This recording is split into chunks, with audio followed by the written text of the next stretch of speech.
People who have made some study of anthroposophy, and particularly of the basic principles of reincarnation, karma, and other truths connected with humanity and its evolution, may well ask, why is it so difficult to gain a true first-hand conception of that being in humans that passes through repeated Earth lives? That being, which if one could only acquire more intimate knowledge of it, would inevitably lead to an insight into the secrets of repeated Earth lives, and even of karma. It is certainly true to say that, as a rule, people misinterpret everything connected with this question. At first we try, as is only too natural, to explain it through our ordinary world of thought, through the ordinary intellect, and we ask ourselves to what extent can we find in the facts of life proof that the conception of repeated Earth lives and karma is true. This endeavor, which is essentially of the nature of reflection, can admittedly lead us to a certain point, but no further, for our world of thought, as it is at present, constituted is entirely dependent on those qualities of our human organism that are limited to one incarnation. We possess them because as human beings living between birth and death, we have been given this particular organism and on this particular formation of the physical body, with the etheric body, which is only one stage higher. Everything that we can call our thought world is dependent. The more penetrating these thoughts are, the better able they are to enter into abstract truths, so much the more are they dependent on the outer organism that is limited to one incarnation. From this we may conclude that when we pass into the life between death and a new birth, that is to say, into the spiritual world, we can take with us least of all what we experience in our souls. Our thoughts and our most penetrating thoughts are what most of all we have to leave behind. It may be asked, what is it that people especially discard when they pass through the gate of death? First of all, our physical body, and of all that constitutes our inner being, we discard practically to the same extent all the abstract thoughts formulated in our soul. These two things, physical body, abstract thoughts, scientific thoughts as well, are what we can least of all take with us when we pass through the gate of death. It is, in a certain sense, easy to take with us our temperament, our impulses, our desires, as they have been formed in us, and especially our habits. We also take with us the mode and nature of our impulses of will. But our thoughts, least of all, therefore, because our thoughts are so intimately bound up with the outer organism, we may conclude that they are instruments not very well adapted to penetrate the secrets of reincarnation and karma, which are truths extending beyond the single incarnation. All the same, we can reach a certain point, and indeed, we must develop our thinking up to a certain point if we wish to gain insight into the theory of reincarnation and karma. What can be said on this subject has practically all been said, either in the pamphlet titled Reincarnation and Karma, from the standpoint of modern natural science, or in the chapter on reincarnation and karma in the book titled Theosophy. Scarcely anything can be added to what is said in these two publications. The question of what can be contributed by the intellect will not further concern us today, but rather the question of how people can acquire a certain conception of reincarnation and karma. That is to say, a conception of more value than a mere theoretical conviction, able to bring about a kind of inner certainty that the real soul, the spiritual kernel of being within us, comes over from earlier lives and passes on into later lives. Such a definite conception can be acquired by means of certain inner exercises that are by no means easy. Indeed, they are difficult, but they can nevertheless be carried out. The first step is, in some degree, to practice the normal kind of self-cognition, which consists in looking back over one's life and asking oneself, what kind of person have I been? Have I been a person with a strong inclination for reflection, for inner contemplation, or am I one who has always had more love for the sensations of the outer world, liking or disliking this or that in everyday life? Was I a child who at school liked reading, but not arithmetic, one who liked to hit other children but not like being hit? Or was I a child always bound to be bullied and not smart enough to bully others? It is well to look back on one's life in this way, and especially to ask oneself, was I cut out for activities of the mind or of the will? What did I find easy or difficult? What happened to me that I would like to have avoided? What happenings made me say to myself, I am glad this has come to pass, and so on. It is good to look back on one's life in a certain way, and above all to envisage clearly those things that one did not like. All this leads to a more intimate knowledge of the inner kernel of our being. For example, the son who would have liked to become a poet was destined by his father to be a craftsman, and a craftsman he became, although he would sooner have been a poet. It is well to know clearly what we really wanted to be and what we have become against our will, to visualize what would have suited us in the time of our youth but was not our lot, and then, again, what we would have liked to avoid. All I am saying refers, of course, to the life in the past, not in the future. That would be a false conception. We must therefore be quite clear as to what such a retrospect into the past means. It tells us what we did not want, what we would have liked to avoid. When we have made that clear to ourselves, we really have a picture of those things in our life which have pleased us least. That is the essential point, and we must now try to live into a very remarkable conception. We must desire, and will everything that we have not desired or willed. We must imagine to ourselves, what should I actually have become if I had ardently desired everything that in fact I did not wish for, and which really went against the grain in life? In a certain sense, we must here rule out what we have succeeded in overcoming. But the most important thing is that we should ardently wish or picture ourselves wishing for the things we have not desired, or concerning which we have not been able to carry out our wishes, so that we create for ourselves in feeling and thought a being hitherto unfamiliar to us. We must picture ourselves as this being with great intensity. If we can do this, if we can identify ourselves with the being we have ourselves built up in this way, we have made some real progress toward becoming acquainted with the inner soul kernel of our being. For in the picture we have thus been able to make of our own personality, there will arise something that we have not been in this present incarnation, but which we have introduced into it. Our deeper being will emerge from the picture built up in this way. You will see, therefore, that from those who wish to gain knowledge of this inner kernel of being, something is required for which people in our age have no inclination at all. They are not disposed to desire anything of the sort, for nowadays, if they reflect upon their own nature, they want to find themselves absolutely satisfied with it as it is. When we go back to earlier, more deeply religious epochs, we find there a feeling that human beings so little resembled their divine archetype. This was not, of course, the idea of which we have spoken today, but it was an idea that led people away from what usually satisfies them to something else, to that being which lives on beyond the organism existing between birth and death, even if it did not lead to the conviction of another incarnation. If you call up the counterpart of yourself, the following thought will dawn upon you. This counterpart, difficult as it may be to realize it as a picture of yourself in this life, is nevertheless connected with you, and you cannot disown it. Once it appears, it will follow you, hover before your soul, and crystallize in such a way that you will realize that it has something to do with you, but certainly not with your present life. And then there develops the perception that this picture is derived from an earlier life. If we bring this clearly before our souls, we shall soon realize how erroneous are most of the current conceptions of reincarnation and karma. You have no doubt often heard anthroposophists say, when they meet a good arithmetician in a previous incarnation, this person was a good arithmetician. Unfortunately, many undeveloped anthroposophists string together links of reincarnation in such a way that it is thought possible to find the earlier incarnation, because the present gifts must have existed in the preceding incarnation or in many previous incarnations. This is the worst possible form of speculation, and anything derived from it is usually false. True observation by means of spiritual science discloses, as a rule, the exact opposite. For example, people who in a former incarnation were good arithmeticians, good mathematicians, often reappear with no gift for mathematics at all. If we wish to discover what gifts we may probably have possessed in a former incarnation, here I must remind you that we are speaking of probabilities. If we wish to know what intellectual or artistic faculties, say, we possessed in a former incarnation, it is well to reflect upon those things for which we have least talent in the present life. These are true indications, but they are very often interwoven with other facts. It may happen that someone had a special talent for mathematics in a former incarnation but died young, so that this talent never came to full expression. Then, this person will be born again in the next incarnation with a talent for mathematics, and this will represent a continuation of the previous incarnation. Abel, the mathematician who died young, will certainly in his next incarnation be reborn with a strong mathematical talent.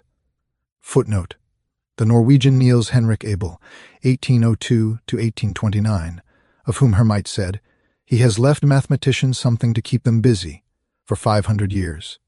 2 days after Abel's death in poverty from tuberculosis, a letter came saying that he was to be appointed professor of mathematics in the University of Berlin. End of footnote. But when a mathematician has lived to a great age, so that this talent for mathematics has spent itself, then in the next incarnation, that person will be stupid as regards mathematics. I knew a man who had so little gift for mathematics that as a schoolboy he simply hated figures, and although in other classes he did well, he generally managed to get through his classes only because he obtained exceptionally good marks in other subjects. This was because in his former incarnation he had been an exceedingly good mathematician. If we go more deeply into this, the fact becomes apparent that a person's external career in one incarnation, when it is not merely a career but also an inner vocation, passes over into the next incarnation, into the inward shaping of their bodily organs. Thus, if someone has been an exceptionally good mathematician in one incarnation, the mastery over numbers and figures remains and goes into a special development of the sense organs, for instance, of the eyes. People with very good sight have it as a result of the fact that in their former incarnation they thought in forms. They took this thinking in forms with them, and during the life between death and rebirth, they worked specially on the shaping of their eyes. Here, the mathematical talent is passed into the eyes, and no longer exists as a gift for mathematics. Another case known to occultists is where an individuality in one incarnation lived with intensity in architectural forms. These experiences lived as inner soul forces and worked strongly upon the instrument of hearing, so that in the next incarnation the individual became a great musician. This person did not appear as a great architect because the perception of form necessary for architecture was transformed into an organ-building force so that there was nothing left but a supreme sensitiveness for music. An external consideration of similarities is generally deceptive in reference to the characteristics of successive incarnations. And just as we must reflect upon whatever did not please us and conceive of ourselves as having had an intense desire for it, so we must also reflect upon those things for which we have the least talent and about which we are stupid. If we discover the dullest sides of our nature, they may very probably point to those fields in which we were most brilliant in our previous incarnation. Thus we see how easy it is in these matters to begin at the wrong end. A little reflection will show us that it is the soul kernel of our being that works over from one incarnation to another. This can be illustrated by the fact that it is no easier for a person to learn a language, even if in the preceding incarnation he or she lived in the country associated with this particular language. Otherwise, our school children would not find it so difficult to learn Greek and Latin, for many of them in former incarnations will have lived in the regions where these were the languages of ordinary intercourse. You see, the outer capacities we acquire are so closely connected with earthly circumstances that we cannot speak of them reappearing in the same form in the next incarnation. They are transformed into forces and in that way pass over to a subsequent incarnation. For instance, people who have a special faculty for learning languages in one incarnation will not have this in the next. Instead, they will have the faculty that enables them to form more unbiased judgments than those who had less talent for languages. These latter will tend to form one-sided judgments. These matters are connected with the mysteries of reincarnation, and when we penetrate them, we obtain a clear and vivid idea of what truly belongs to our inner being, and what must, in a certain sense, be accounted external. For instance, language today is no longer part of our inner being. We may love a language for the sake of what it expresses, for the sake of its folk spirit, but it is something that passes over in transformed forms of force from one incarnation to another. If we follow up these ideas, so that we can say, I will strongly desire and will to be what I have become against my will, and also that for which I have the least capacity, we can know that the conceptions we thus obtain will build up a picture of the preceding incarnation. This picture will arise in great precision if we are earnest and serious about the things just described. It can be observed that from the whole way in which the conceptions coalesce, we will either feel, this picture is quite near to me, or we will feel, this picture is a long, long way off. If, through the elaboration of these conceptions, such a picture of the previous incarnation arises before our soul, we will, as a rule, be able to estimate how faded the picture is. The following feeling will come as an experience. I am standing here, but the picture before me could not be my father, my grandfather, or my great-grandfather. If, however, students allow the picture to work upon them, their feeling and perception will lead them to the opinion, Others are standing between me and this picture. Let us for a moment assume that there is this feeling. It becomes apparent that between me and the picture stand 12 persons. Another may perhaps feel there stand 7 persons. But in any event, the feeling is there and is of the greatest significance. For instance, if there are 12 persons between someone and the picture, this number can be divided by 3, and the result will be 4. And this may represent the number of centuries that have elapsed since the last incarnation.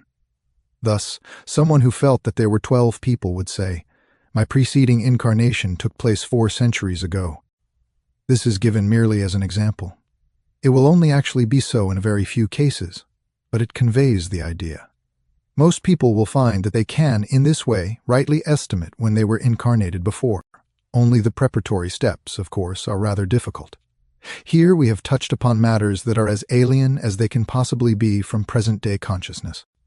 And it cannot be denied that if we spoke of these things to people unprepared for them, they would regard them as so much irresponsible fantasy. The anthroposophical world picture is fated, more so than any of its predecessors, to oppose traditionally accepted ideas. For to a very great extent, these are imbued with the crudest, the most desolate materialism. And those very world pictures, which appear to be most firmly established on a scientific basis, have, in point of fact, grown out of the most devastating materialistic assumptions. And since anthroposophy is condemned to be labeled as the outlook cultivated by the kind of person who wants to know about previous incarnations, one can readily understand that people of the present day are very far from taking anthroposophical views seriously. They are as far removed from the inclination to desire and to will what they have never desired or willed as their habits of thought are remote from spiritual truths. The question might here be asked, why then does spiritual truth come into the world just now?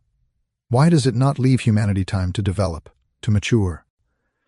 The reason is that it is almost impossible to imagine a greater difference between 2 successive epochs than there will be between the present epoch and that into which humanity will have grown when the people now living are reborn in their next incarnation. The development of certain spiritual faculties does not depend upon humanity, but upon the whole purpose and meaning, the whole nature of Earth evolution. People of the present day could not be more remote than they are from any belief in reincarnation and karma. This does not apply to students of anthroposophy, but they are still very few. Neither does it apply to those who still adhere to certain old forms of religion, but it applies to those who are the bearers of external cultural life. It sets them far away from belief in reincarnation and karma. Now, the fact that people of the present day are particularly disinclined to believe in reincarnation and karma is connected in a remarkable way with their pursuits and studies, that is, insofar as these concern their intellectual faculties, and this fact will produce the opposite effect in the future. In the next incarnation, these people, whether their pursuits are spiritual or material, will have a strong predisposition to gain an impression of their previous incarnation. Quite irrespective of their pursuits in this age, they will be reborn with a strong predisposition, a strong yearning for their last incarnation. With a strong desire to experience and know something of it, we are standing at a turning point in time. It will lead people from an incarnation in which they have no desire at all to know anything, of reincarnation and karma, to one in which the most living feeling will be this: the whole of the life I now lead has no foundation for me, if I cannot know anything of my former incarnation, and the very people who now inveigh most bitterly against reincarnation and karma will writhe under the torment of the next life, because they cannot explain to themselves how their life has come to be what it is. Anthroposophy is not here for the purpose of cultivating in us a retrospective longing for former lives, but in order that there should be understanding of what will arise in connection with collective humanity when the people who are alive today will be here again. People who are anthroposophists today will share the desire to remember with those who are not, but they will have understanding and therefore an inner harmony in their soul life. Those who reject anthroposophy today will wish to know something of it in the next life. They will really feel something like an inner torment concerning their previous incarnation, but they will understand nothing of what it is that most distresses and torments them. They will be perplexed and will lack inner harmony. In their next incarnation, they will have to be told, "You will understand the cause of this torment only if you can conceive that you have actually willed it into existence." Naturally, nobody will desire this torment. But people who are materialists today will in their next incarnation begin to understand their inner demands and the advice of those who will be in a position to know and who may say to them, "Conceive to yourselves that you have willed into existence this life from which you would like to flee." If they begin to follow this advice and reflect, "How can I have willed this life?" they will say to themselves, "Yes, I did perhaps live in an incarnation where I said that it was absurdity and nonsense to speak of a following incarnation, and that this life was complete in itself, sending no forces on into a later one. And because at that time I felt a future life to be unreal, to be nonsense, my life now is so empty and desolate. It was I who actually implanted within myself the thought that is now the force making my life so meaningless and barren." That will be a right thought. Karmically, it will outlive materialism. The next incarnation will be full of meaning for those who have acquired the conviction that their life, as it now is not only complete in itself, but contains causes for the next. Meaningless and desolate will be the life of those who, because they believe reincarnation to be nonsense, have themselves rendered their own lives barren and void. So we see that the thoughts we cherish do not pass over into the next life in a somewhat intensified form, but arise there transformed into forces. In the spiritual world, thoughts such as we now form between birth and death have no significance except insofar as they are transformed. If, for instance, we have a great thought, however great it may be, the thought is gone when we pass through the gate of death. But the enthusiasm, the perception, and the feeling called to life by the thought, these pass through the gate of death with us. We do not even take with us the thoughts of Anthroposophy, but what we have experienced through them, even to the details, not the general fundamental feeling alone, that is taken with us. This in particular is the point to grasp. Thoughts, as such, are of real significance for the physical plane. But when we are speaking of the activity of thoughts in the higher worlds, we must at the same time speak of their transformation in conformity with those worlds. Thoughts that deny reincarnation are transformed in the next life into an inner unreality, an inner emptiness of life. This inner unreality and emptiness are experienced as torment, as disharmony. With the aid of a simile, we may obtain an idea of this by thinking of something we like very much and are always glad to see in a certain place, for instance, a particular flower blooming in a certain spot. If the flower is cut by a ruthless hand, we experience a certain pain. So it is with the whole human organism. What causes the human being to feel pain? When the etheric and astral elements of an organ are embedded in a particular position in the physical body, then if the organ is injured so that the etheric and astral bodies cannot permeate it properly, pain is the result. It is just like the ruthless cutting of a rose from its accustomed place in a garden. When an organ has been injured, the etheric and astral bodies do not find what they seek, and this is then felt as bodily pain.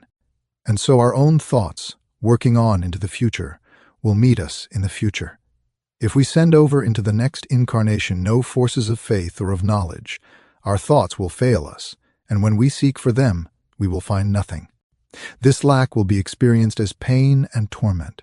These are matters from which one aspect makes the karmic course of certain events clear to us. They must be made clear, for our aim is to penetrate still more deeply into the ways and means whereby we can make yet further preparation for coming to know the real kernel of our being of soul and spirit. The thoughts contained in the last lecture will have seemed incomprehensible to many of you in that form. Perhaps they were even matters of doubt, but if we go further into the subject today, they will become clearer.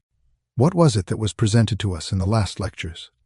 For the whole of our being, it was somewhat similar to what people accomplish when they are in some position in life, where they have to reflect upon earlier occurrences and experiences and call them back into memory. Memory and remembrance are experiences of the human soul, which in ordinary consciousness are really connected only with the course of the soul's life between birth and death, or more exactly, with a period of time that begins in the later years of childhood and lasts until death.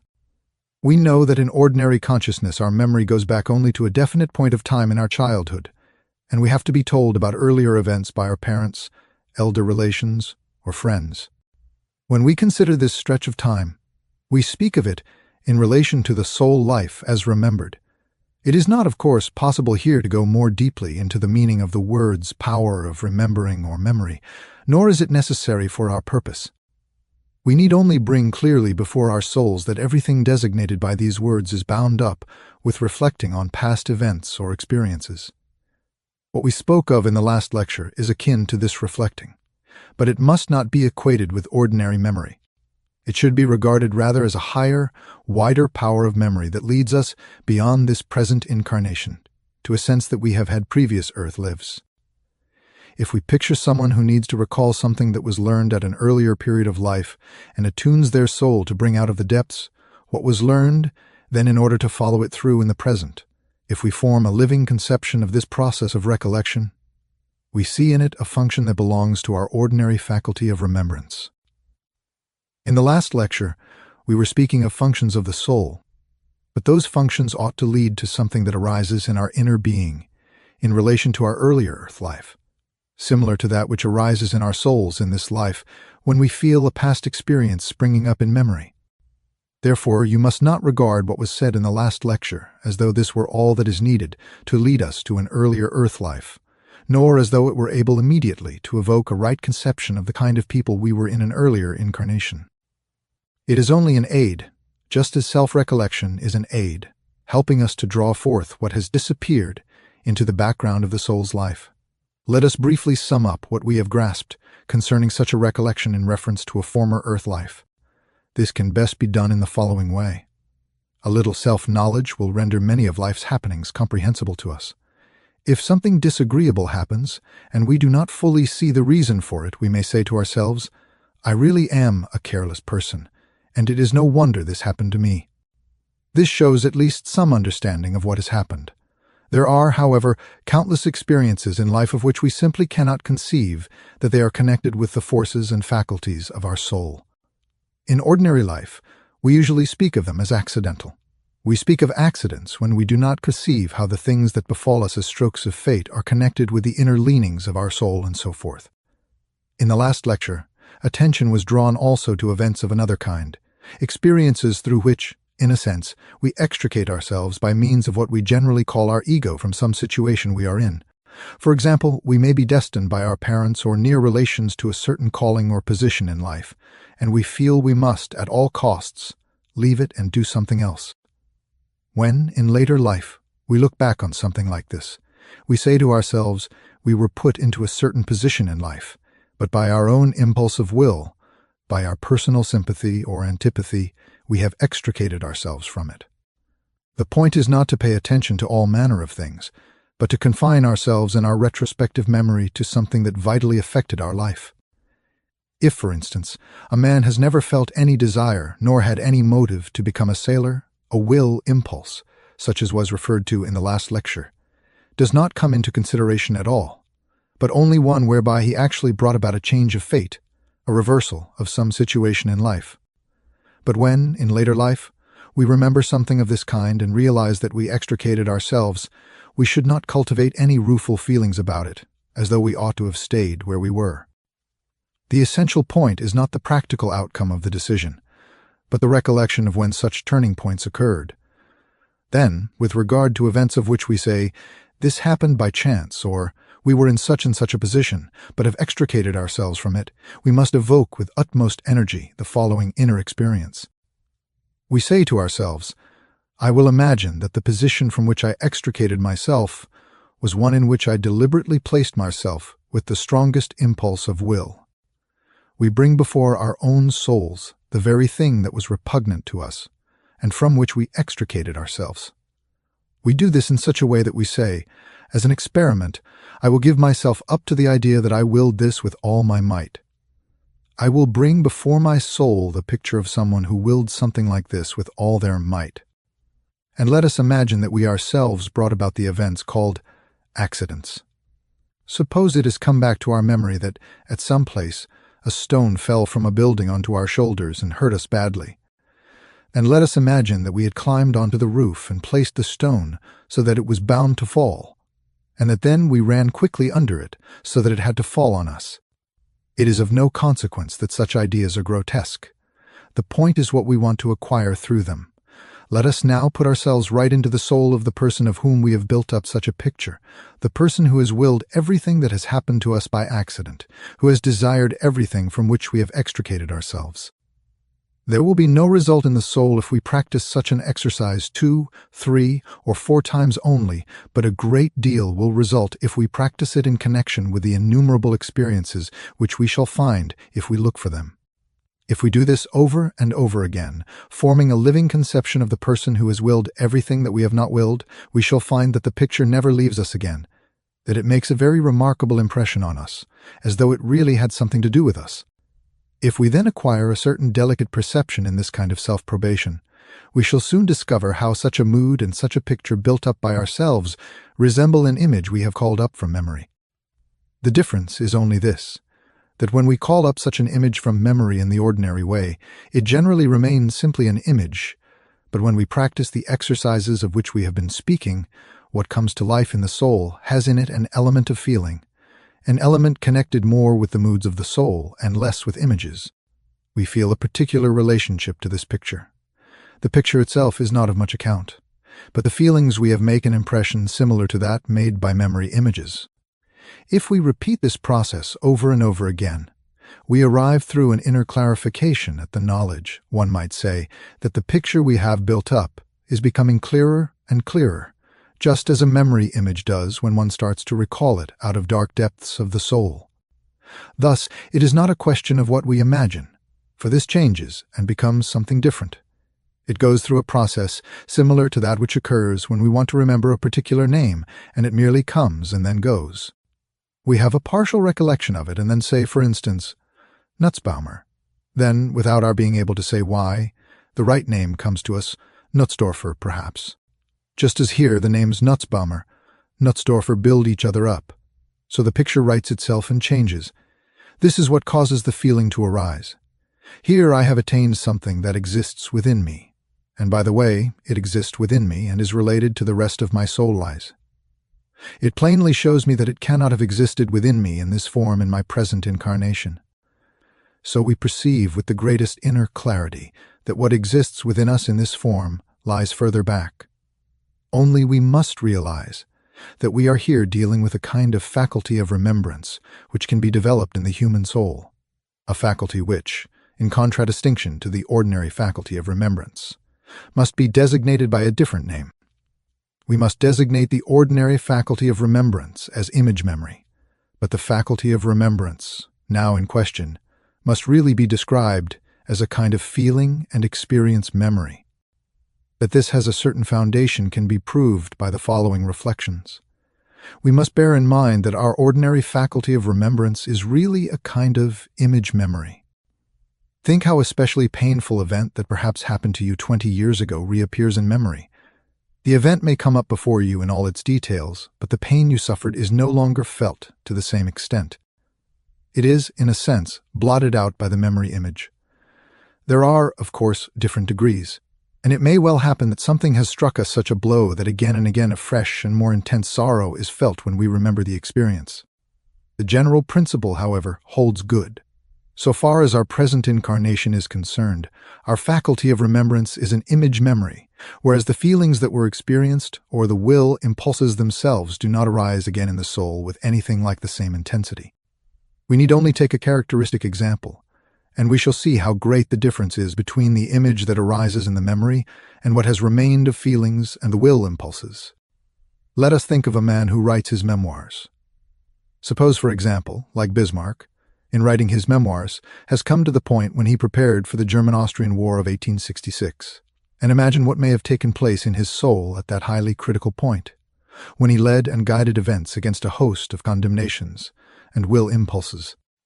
Do not conceive how all this lived in his soul at that time, but imagine that all he then experienced under the immediate impression of the events sank down into the depths of his soul. Then imagine how faded the feelings and will impulses must have become by the time he wrote his memoirs, compared with what they were when he was actually carrying out the project. Nobody can fail to realize what a difference there is between the memory image and the original feelings and will impulses involved.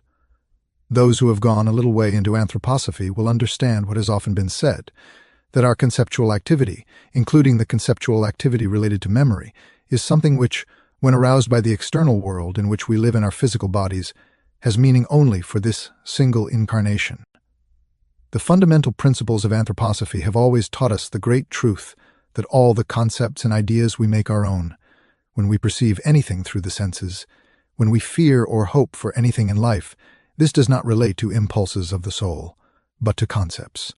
All that makes up our conceptual life disappears very soon after we have passed through the world, for concepts belong to the things that pass away with physical life, to the things that are least enduring. Anyone, however, who has given any study to the laws of reincarnation and karma can readily understand that our concepts, as we acquire them in the life that flows on in relation to the outer world or to the things of the physical plane, come to expression in speech, and that we can, therefore, in a sense, connect the conceptual life with speech.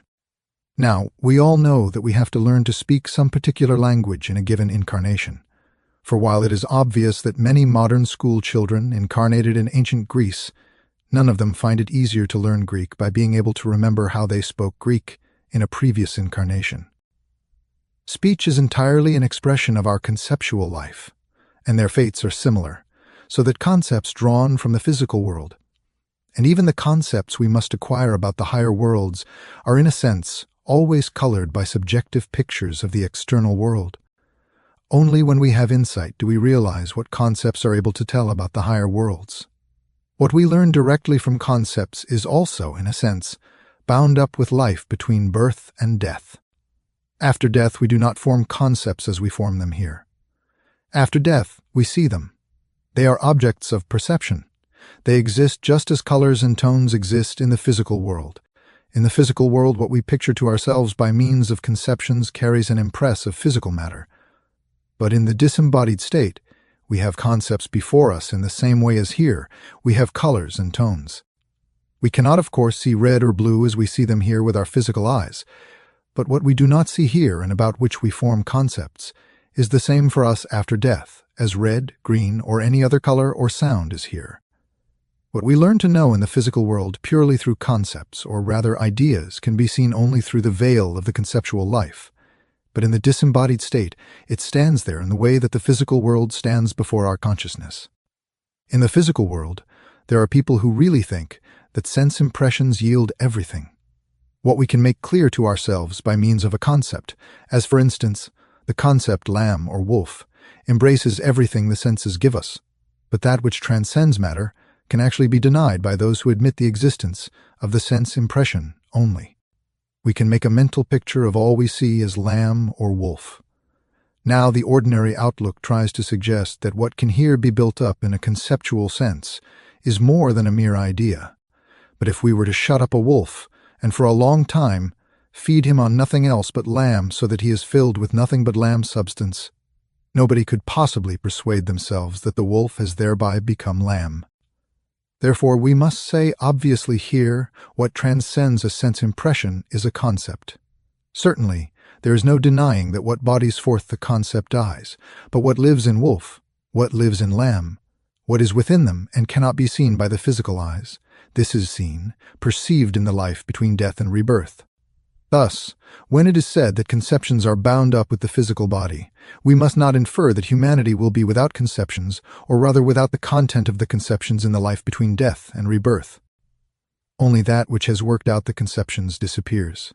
Our conceptual life, as we experience it here in the physical world, has significance only for the life of this incarnation.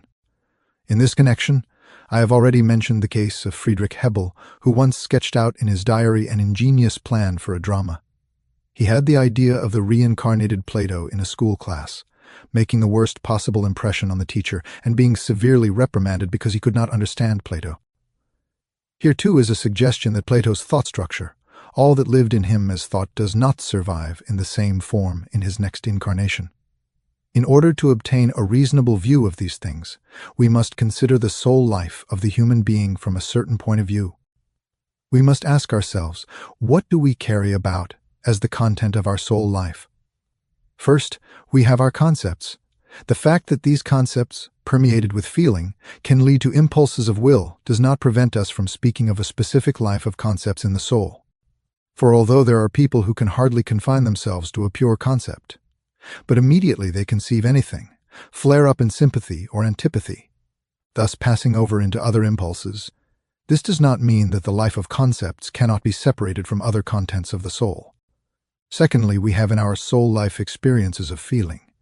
These appear in a great diversity of forms. There are the well-known antitheses in the life of feeling, which can be spoken of as the sympathy and the antipathy we feel for things, or, if we want to describe them more emphatically, as love and hate. We can say that these feelings produce a kind of stimulus, and again there are feelings that bring about a certain tension and release. They cannot be classed with sympathy and antipathy. For a soul impulse that can be described as a tension, a stimulus, or as a release is different from what comes to expression in mere sympathy or antipathy. We should have to talk for a long time if it were a question of describing all the different kinds of feelings. To these also belong what may be described as a sense for beauty and for ugliness, which is a specific soul content and does not resemble feelings of sympathy and antipathy. At all events, it cannot be classed with them. We could also describe the specific feelings we have for good or evil. This is not the time to enlarge upon the difference between our inner experiences regarding a good or evil action and the feelings of sympathy or antipathy for such actions. Our love of a good action and hatred of an evil one. Thus we meet with feelings in the most diverse forms, and we can distinguish them from our concepts. A third kind of soul experience is the impulses of will, the life of will. This again must not be classed with what may be called experiences of feeling, which can or must remain enclosed within our soul life according to the way we experience them. An impulse of will says, "You shall do this, you shall do that." For we must distinguish between the mere feelings we have of what seems good or evil to ourselves or to others, and what arises in the soul as more than a feeling when we are impelled to do good and to refrain from evil. Judgment can remain rooted in feeling, but the impulses of will are a different matter. Although there are transitions between the life of feeling and the impulses of will, we ought not, on the basis of ordinary observation, to class them together without further consideration. In human life, there are transitions everywhere. Just as there are people who never arrive at pure conceptions but always express simultaneously their love or hatred, who are thrown hither and thither because they cannot separate their feelings from their conceptions, so there are others who, when they see something, cannot refrain from going on through an impulse of will to an action, even if the action is unjustifiable. This leads to no good. It takes the form of kleptomania and so forth. Here there is no ordered relationship between the feelings and the impulses of will, although in reality a sharp distinction should be drawn between them. Thus, in our life of will, we live in ideas, in feelings, and in impulses of will. We have seen that the life of ideas is connected with a single incarnation, between birth, and we have seen how we enter life and build up our own life of ideas. This is not the case with the life of feeling or with the life of will. Of those who insist that it is, one can only think that they can never have observed intelligently the development of a child. Consider a child in relation to the life of ideas before it can speak. It relates itself to the surrounding world through its conceptions or ideas. But it has very decided sympathies and antipathies, and active impulses of will for or against something. The decisiveness of these early will impulses has actually misled a philosopher, Schopenhauer, into the belief that a person's character cannot be altered at all during life. This is not correct. The character can be altered. We must realize that when we enter physical life, the position, as regards the feelings and the impulses of will, is in no way the same as it is regarding the life of concepts. For we enter an incarnation with a very definite equipment of feeling, experiences, and impulses of will. Correct observation might indeed make us surmise that in the feelings and will impulses we have something that we have brought with us from earlier incarnations. Then all this must be brought together as a feeling memory in contradistinction to the concept memory that belongs to one life only. We can arrive at no practical result if we take into account only a concept memory. All that we develop in the life of concepts cannot call forth an impression which, if rightly understood, says to us, "You have within you something that entered this incarnation with you at birth." For this, we must go beyond the life of concepts. Recollection must become something different, and we have shown what recollection can indeed become. How do we practice self-recollection? We do not merely picture to ourselves, "This was accidental in our life. Such and such a thing befell us. There we were in a position of life which we abandoned," and so forth. We must not stop at the concepts. We must make them living, active, as if there stood before us the picture of a personality who had desired and willed all this. We must experience ourselves in this willing. This is a very different experience from that of merely recalling concepts. It is an experience of living oneself into other soul forces, if I may put it in that way. This practice of drawing on will and desire in order to fill the soul with a certain content, a practice that has always been known and cultivated in all occult schools, is confirmed by what we know from anthroposophical or similar knowledge of the life of thinking, feeling, and willing, and can be understood and explained thereby. Let us be quite clear that in giving a specific content to the life of feeling and will, we must develop something that resembles memory concepts but does not stop there. It is something that enables us to develop another kind of memory, one that gradually leads us beyond the life enclosed in one incarnation between birth and death. It must be strongly emphasized that the path here indicated is absolutely good and sure, but full of renunciation. It is easier to imagine on all sorts of external grounds that one has been Marie Antoinette or Mary Magdalene, or somebody like that in a former incarnation. It is more difficult, by the methods described, to construct out of what actually exists in the soul a picture of what one really was. For this reason, we have to renounce a good deal, for we can readily be deceived. If someone says, yes, and it is also quite possible to imagine something in relation to our memories that never existed, all these things are no real objections. Life itself can provide a criterion for distinguishing real imagination from fancy. Somebody once said to me in a town in South Germany that everything in my book titled Occult Science might be based on simple suggestion. He said suggestion could be so vivid that one could even imagine lemonade so strongly that the taste of it would be in the mouth. And if such a thing is possible, why should it not be possible for what is present in occult science to be based on suggestion? Theoretically, such an objection may be raised. But life brings the reflection that if anyone wishes to show by the example of lemonade how strongly suggestion can work, we must add that they have not understood how to carry the idea to its logical conclusion. They ought to try not only to imagine lemonade, but to quench their thirst with purely imaginary lemonade. Then they would see that it cannot be done. It is always necessary to carry our experiences to their conclusion, and this cannot be done theoretically, but only by direct experience. With the same certainty by which we know that what arises from our memory concepts is something we have experienced, so do the impulses of will we have called forth with regard to the accidents and undesired happenings arise from the depths of the soul as a picture of earlier experiences. We cannot disprove the statement of anyone who says that may be imagination, any more than we can disprove theoretically what numerous people imagine they have experienced, and quite certainly have not, nor prove to them what it is they really experienced. No theoretical proof is possible in either case.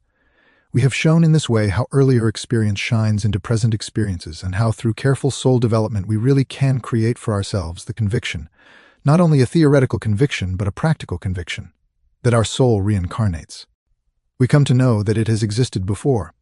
There are, however, experiences of a very different kind in our lives, experiences of which, when we recall them in memory, we must say, in the form in which they appear, they do not explain an earlier life to us.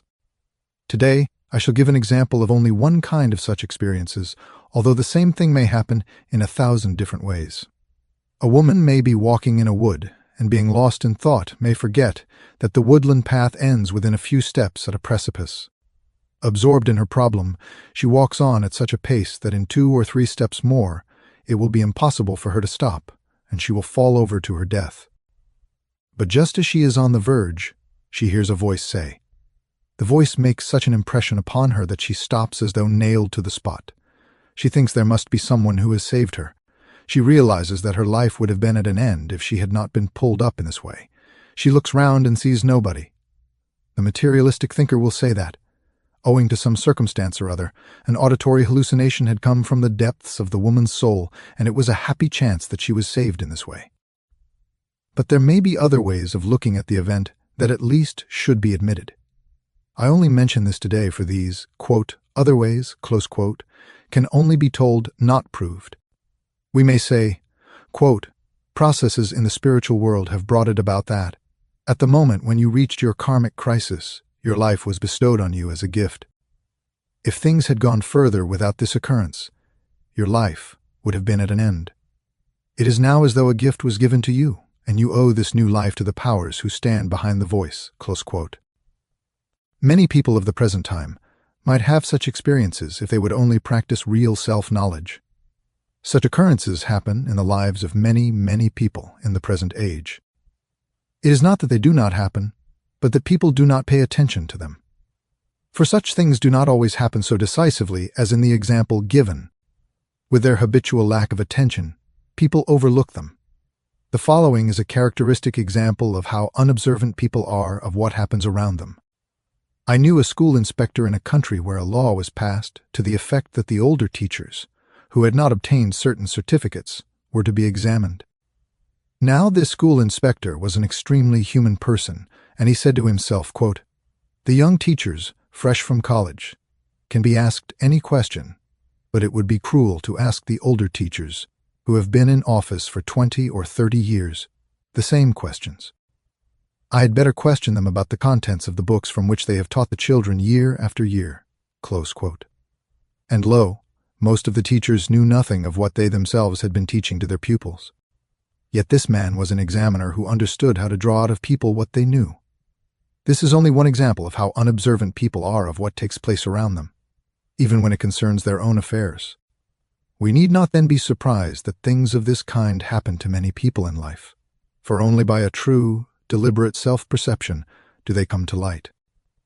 If we bring the proper devout attitude to bear on such an event, we may experience a very definite feeling. The feeling that from the day our life was given to us as a gift, its course from then onward must assume a special direction. That is a good feeling, and works like a memory process when we say to ourselves, quote, "I had reached a karmic crisis, there my life ended." Close quote. If we steep ourselves in this devout feeling, we may experience something that makes us realize, quote, "This is not a memory concept such as I have often experienced in life. It is something of a very special nature." Close quote. In the next lecture, I shall be able to speak more fully of what can only be indicated today, for this is how a great initiate of modern times tests those whom he thinks fit to be his followers. For the events that are to take us into the spiritual world proceed from spiritual facts that happen around us, or from a right understanding of them. And such a voice, calling as it does to many people, is not to be regarded as a hallucination. For through such a voice, the leader whom we call by the name of Christian Rosenkreuz speaks to those whom he chooses from among the multitude to be his followers. The call proceeds from that individuality who lived in a special incarnation in the 19th century, so that those who have an experience of this kind have a sign, a token of recognition through which they can enter the spiritual world. There may not be many as yet able to recognize this call, but Anthroposophy will work in such a way that if not in this incarnation, later on, people will give heed to it. With most people who have such an experience today, it is not completed in the sense that one can say of them in this incarnation, they have met the initiate who has appointed them his own. One could say it rather of their life between their last death and their present birth. This is an indication that something happens in the life between death and rebirth, that we experience there important events, perhaps more important than in our life here between birth and death. It may happen, and in individual cases it does, that certain persons now belonging to Christian Rosenkreuz came to him in a former incarnation.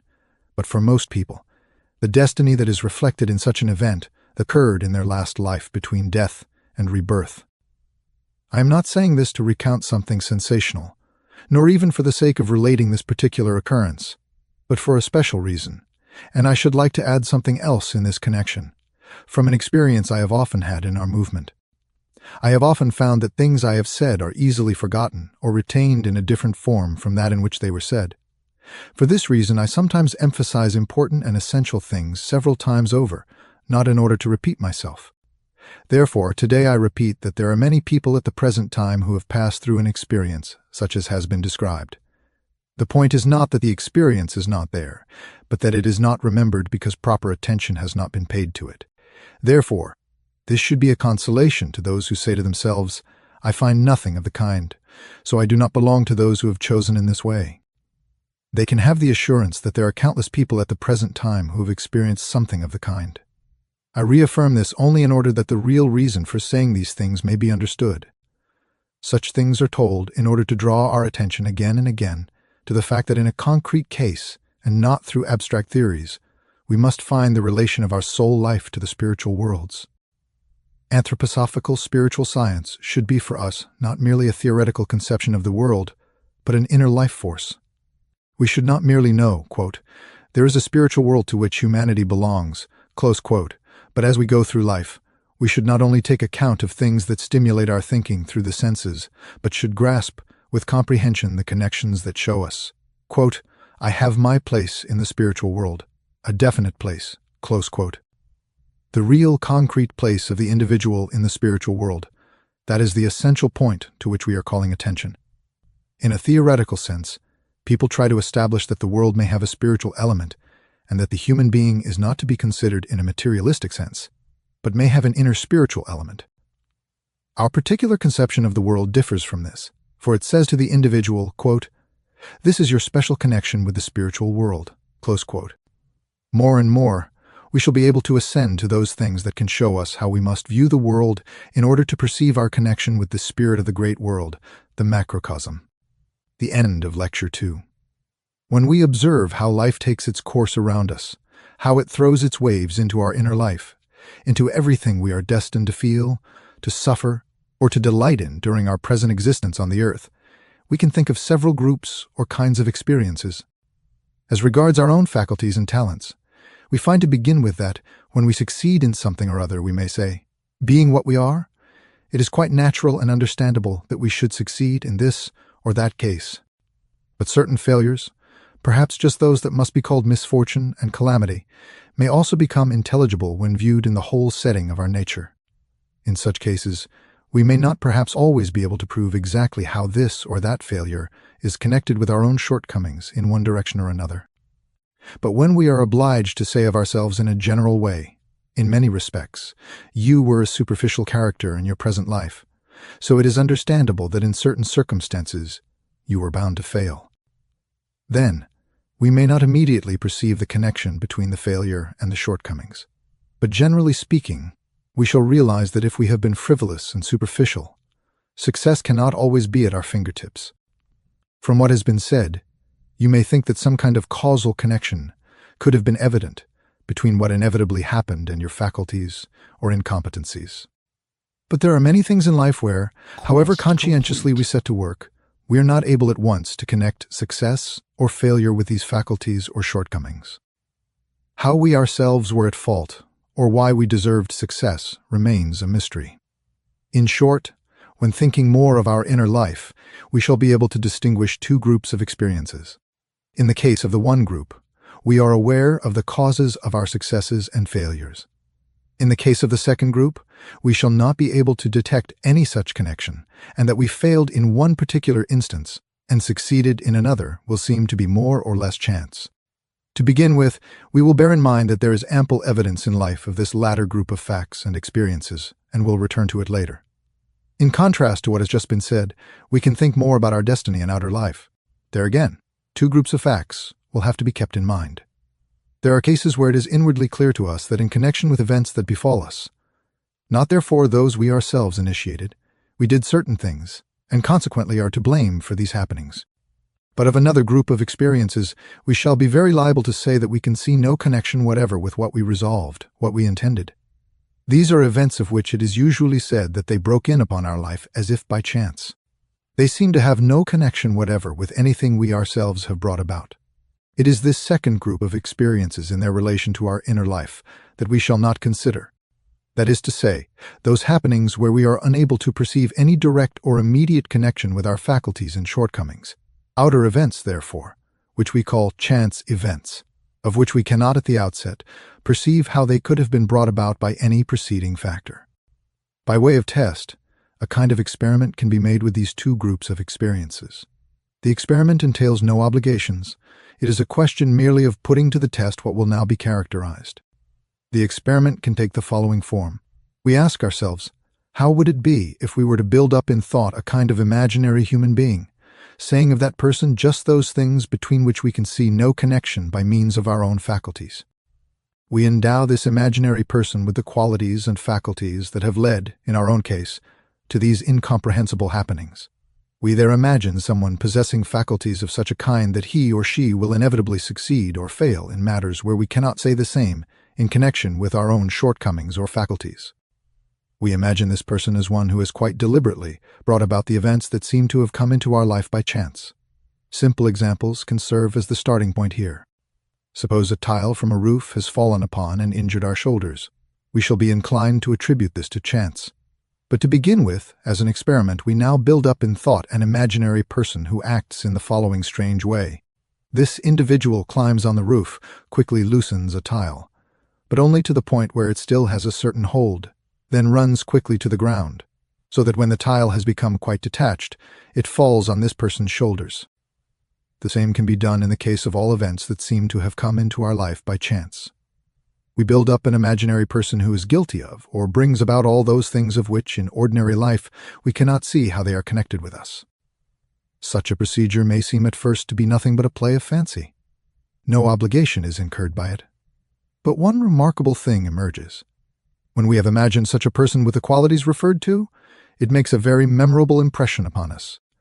We cannot get rid of the picture we have thus created in thought, although the picture seems so artificial. It fascinates us, and gives the impression that it must, after all, have something to do with ourselves. The feeling we have of this imaginary thought person accounts for this.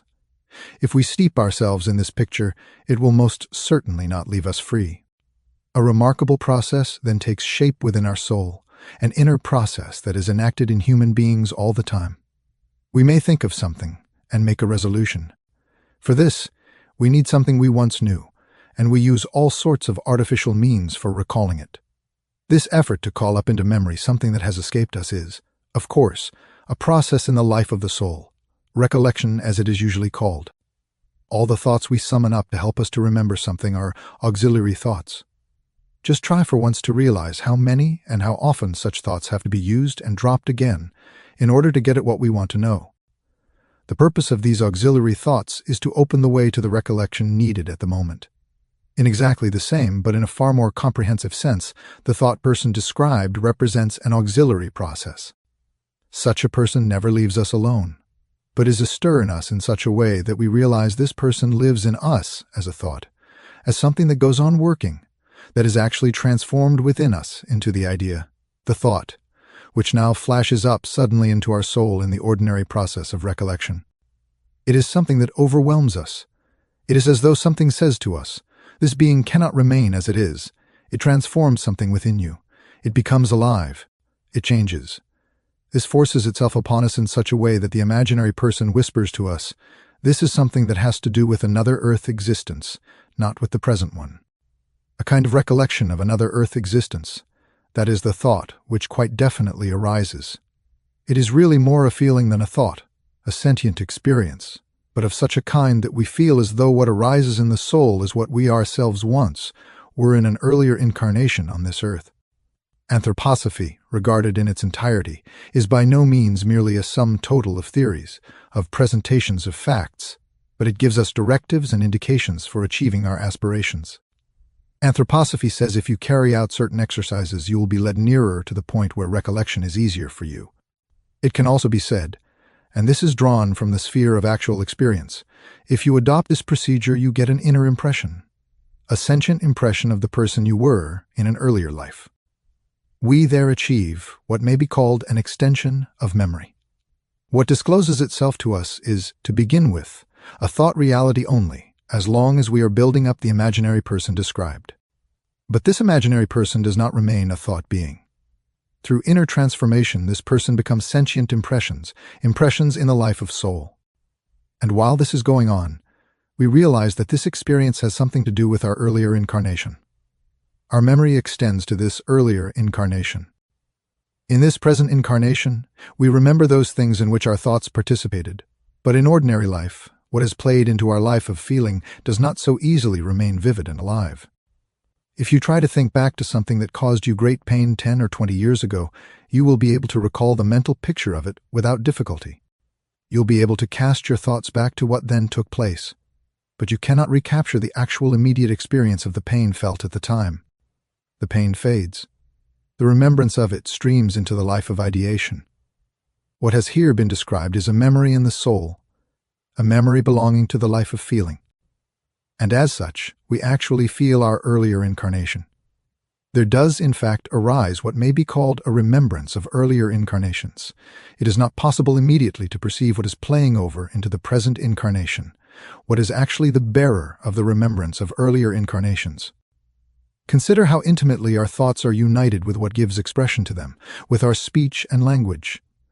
Language is the embodiment of the world of thoughts and ideas. In each life, every human being has to learn the language anew. A child of the very greatest philologist or linguist has to learn the mother tongue by dint of effort. There has yet to be a case of a grammar school child learning Greek with ease because the Greek they had spoken in earlier incarnations was rapidly remembered. The poet Hebel jotted down 1 or 2 thoughts for the plan of a drama he intended to write. It is a pity that he did not actually carry out this project, for it would have been an extremely interesting drama. The theme was to have been that Plato, reincarnated as a schoolboy, received the very lowest marks for his understanding of the Plato of old. We need not remind ourselves that some teachers are severe or pedantic. We realize that what Hebel jotted down is due to the fact that the element of thought, which is also in play in the mental pictures of immediate experiences, is limited more or less to the present incarnation. As we have now heard, the first impression of the earlier incarnation comes as a direct memory in the life of feeling, as a new kind of memory. The impression we get when this memory arises from the imaginary person we have created in thought is more like a feeling, but of such a kind that we realize the impression comes from some being who once existed and who you yourself were. Something that is like a feeling arising in an act of remembrance is what comes to us as a first impression of the earlier incarnation. The creation of an imaginary person in thought is simply a means of proving to us that this means is something that transforms itself into an impression in the life of the soul or the life of feeling. Everyone who comes to Anthroposophy has the opportunity of carrying out what has now been described, and if people do so, they will actually receive an inner impression of which, to use a different illustration, they might speak as follows, quote, "I once saw a landscape. I have forgotten what it actually looked like, but I know it delighted me," close quote. If this happened during the present life, the landscape will no longer make a very vivid impression of feeling. But if the impression of the landscape came from an earlier incarnation, the impression will be particularly vivid. In the form of a feeling, we can obtain a very vivid impression of our earlier incarnation. And if we then observe such impressions objectively, we may at times experience something like a feeling of bitterness, bittersweetness, or acidity from what emerges as the transformation of the imaginary thought person. This bittersweet, or some such feeling, is the impression made upon us by our earlier incarnation. It is an impression of feeling, an impression in the life of soul. The endeavor has now been made to draw attention to something that can ultimately promote in every human being a kind of certainty of having existed in an earlier life. Certainty through having engendered a feeling of inner impressions, which we know were most definitely not received in this present life. Such an impression, however, arises in the same way as a recollection arises in ordinary life. We may now ask, quote, "How can one know that the impression is actually a recollection?" Close quote. There, it can only be said to prove such a thing is not possible. But the process is the same as it is elsewhere in life, when we remember something, and are in a sound state of mind. We know there that what arises within us in thought is actually related to something we have experienced. The experience itself gives the certainty.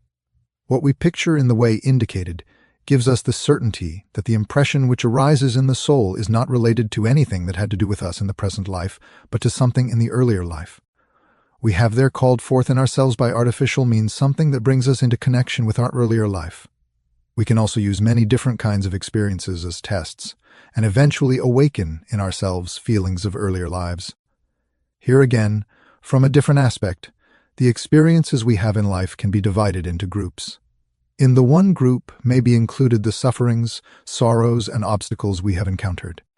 In a second group may be included the joys, happiness, and advantages in our life.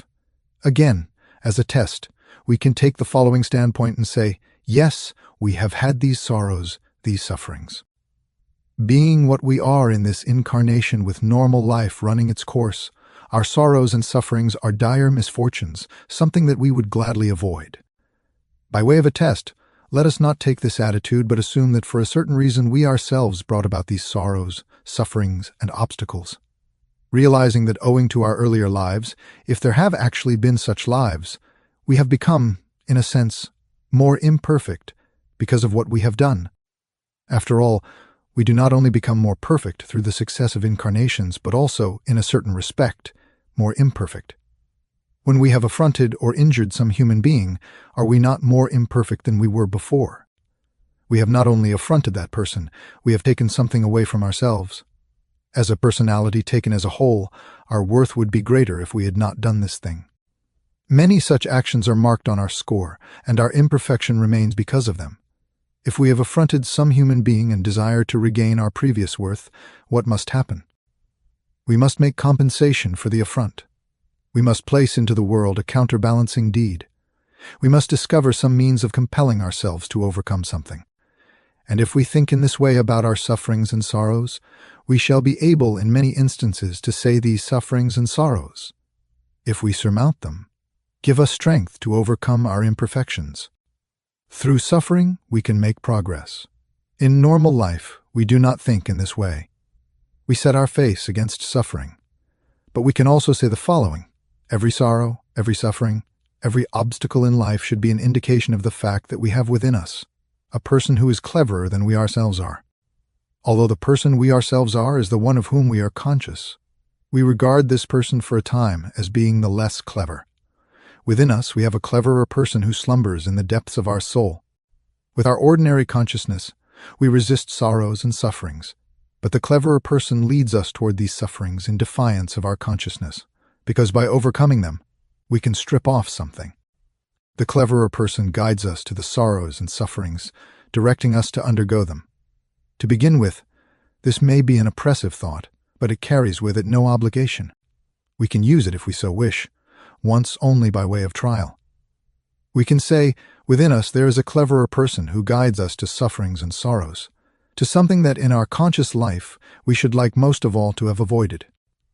We think of this aspect of ourselves as the cleverer person. In this way, we are led to the realization that many find disturbing, namely that this cleverer person guides us always toward what we do not like. This then we will take as an assumption. There is a cleverer person within us who guides us to what we do not like in order that we may make progress. But let us still do something else. Let us take our joys, our advantages, our happinesses, and say to ourselves, again by way of trial, how would it be if you were to conceive the idea, irrespectively of how it tallies with the actual reality, that you have simply not deserved these happinesses, these advantages? They have come to you through the grace of higher spiritual powers. It need not be so in every case. But we will assume by way of a test that all our sorrows and sufferings were brought about because the cleverer person within us guided us to them, because we recognize that in consequence of our imperfections they were necessary for us, and that we can overcome them only through such experiences. And then we assume the opposite, that our happinesses are not due to our own merit but have been bestowed upon us by spiritual powers. Again, this thought may be a bitter pill for the vain to swallow, but if, as a test, we are capable of forming such a thought with all intensity, we will be led to the feeling because again it undergoes a transformation, and insofar as it lacks effectiveness, rectifies itself. In you, there lives something that has nothing to do with your ordinary consciousness, that lies deeper than anything you have experienced consciously in this life. There is a cleverer person within you who gladly turns to the eternal divine spiritual powers pervading the world. Then it becomes an inner certainty that behind the outer, there is an inner, higher individuality. Through such thought exercises, we grow to be conscious of the eternal spiritual core of our being, and this is of extraordinary importance. So there again we have something which it lies in our power to carry out. In every respect, Anthroposophy can be a guide, not only toward knowledge of the existence of another world, but toward feeling oneself as a citizen of another world, as an individuality who passes through many incarnations. There are experiences of still a third kind. Admittedly, it will be more difficult to make use of these experiences for the purpose of gaining an inner knowledge of karma and reincarnation, but even if what will now be said is difficult, it can again be used by way of trial. And if it is honestly applied to external life, it will dawn upon us clearly, as a probability to begin with, but then as an ever-growing certainty that our present life is connected with an earlier one. Let us assume that in our present life, between birth and death, there is a connection. We have already reached or passed our 30th year. Those below that age may also have corresponding experiences. We reflect on the fact that somewhere near our 30th year, we were brought into contact with some person in the outside world. That between the ages of 30 and 40, many different connections have been established with human beings in the outside world. These connections seem to have been made during the most mature stage of our life, so that our whole being was involved in them. Reflection discloses that it is indeed so. But reflection based on the principles and knowledge of spiritual science can lead us to realize the truth of what will now be said, not as the outcome of mere reflection, but of spiritual scientific investigation. What I am saying has not been discovered merely through logical thinking. It has been established by spiritual scientific research, but logical thinking can confirm the facts and find them reasonable. We know how the several members of the human constitution unfold in the course of life. In the 7th year, the ether body. In the 14th year, the astral body.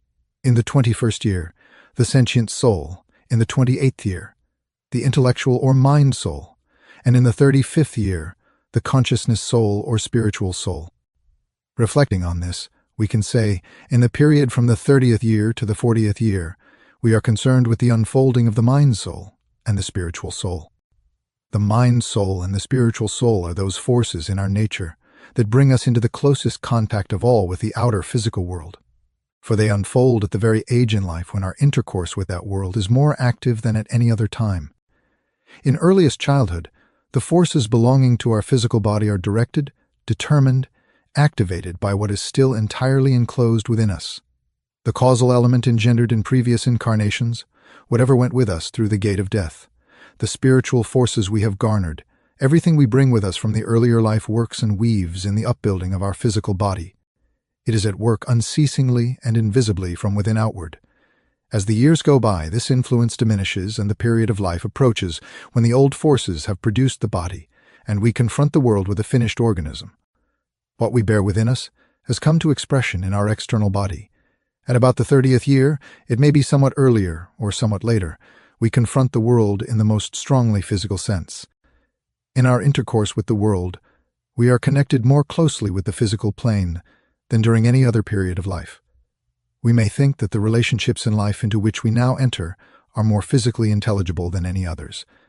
But the fact is that such relationships are least of all connected with the forces that work and weave in us from birth onward. Nevertheless, we may take it for granted that at about the age of 30, we are not led by chance to people who are destined, precisely then, to appear in our environment. We must far rather assume that there too our karma is at work, that these people too have something to do with one of our earlier incarnations.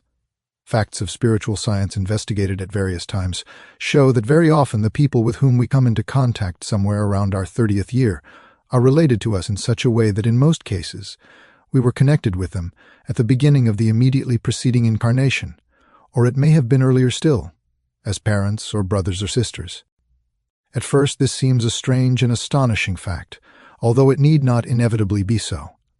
Many cases indicate to spiritual scientific investigation that in very truth our parents or those who were by our side at the beginning of our previous life, who gave us our place in the physical world but from whom in later life we grew away, are karmically connected with us in such a way that in our new life we are not again guided to them in early childhood, but only when we have come most completely onto the physical plane.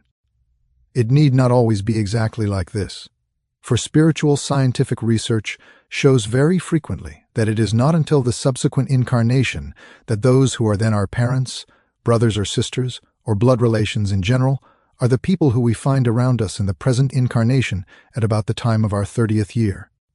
So the acquaintances we make somewhere about the age of 30, in any one incarnation may have been, or will be persons related to us by blood in a previous or subsequent incarnation. It is therefore useful to say to oneself, the personalities with whom life brings you in contact in your 30s, or once around you as parents or brothers and sisters, or you can anticipate that in one of your next incarnations they will have this relationship with you. The reverse also holds good. If we think of those personalities whom we choose, least of all voluntarily, through forces suitable for application on the physical plane, that is to say our parents, our brothers and sisters, who were around us at the beginning of life.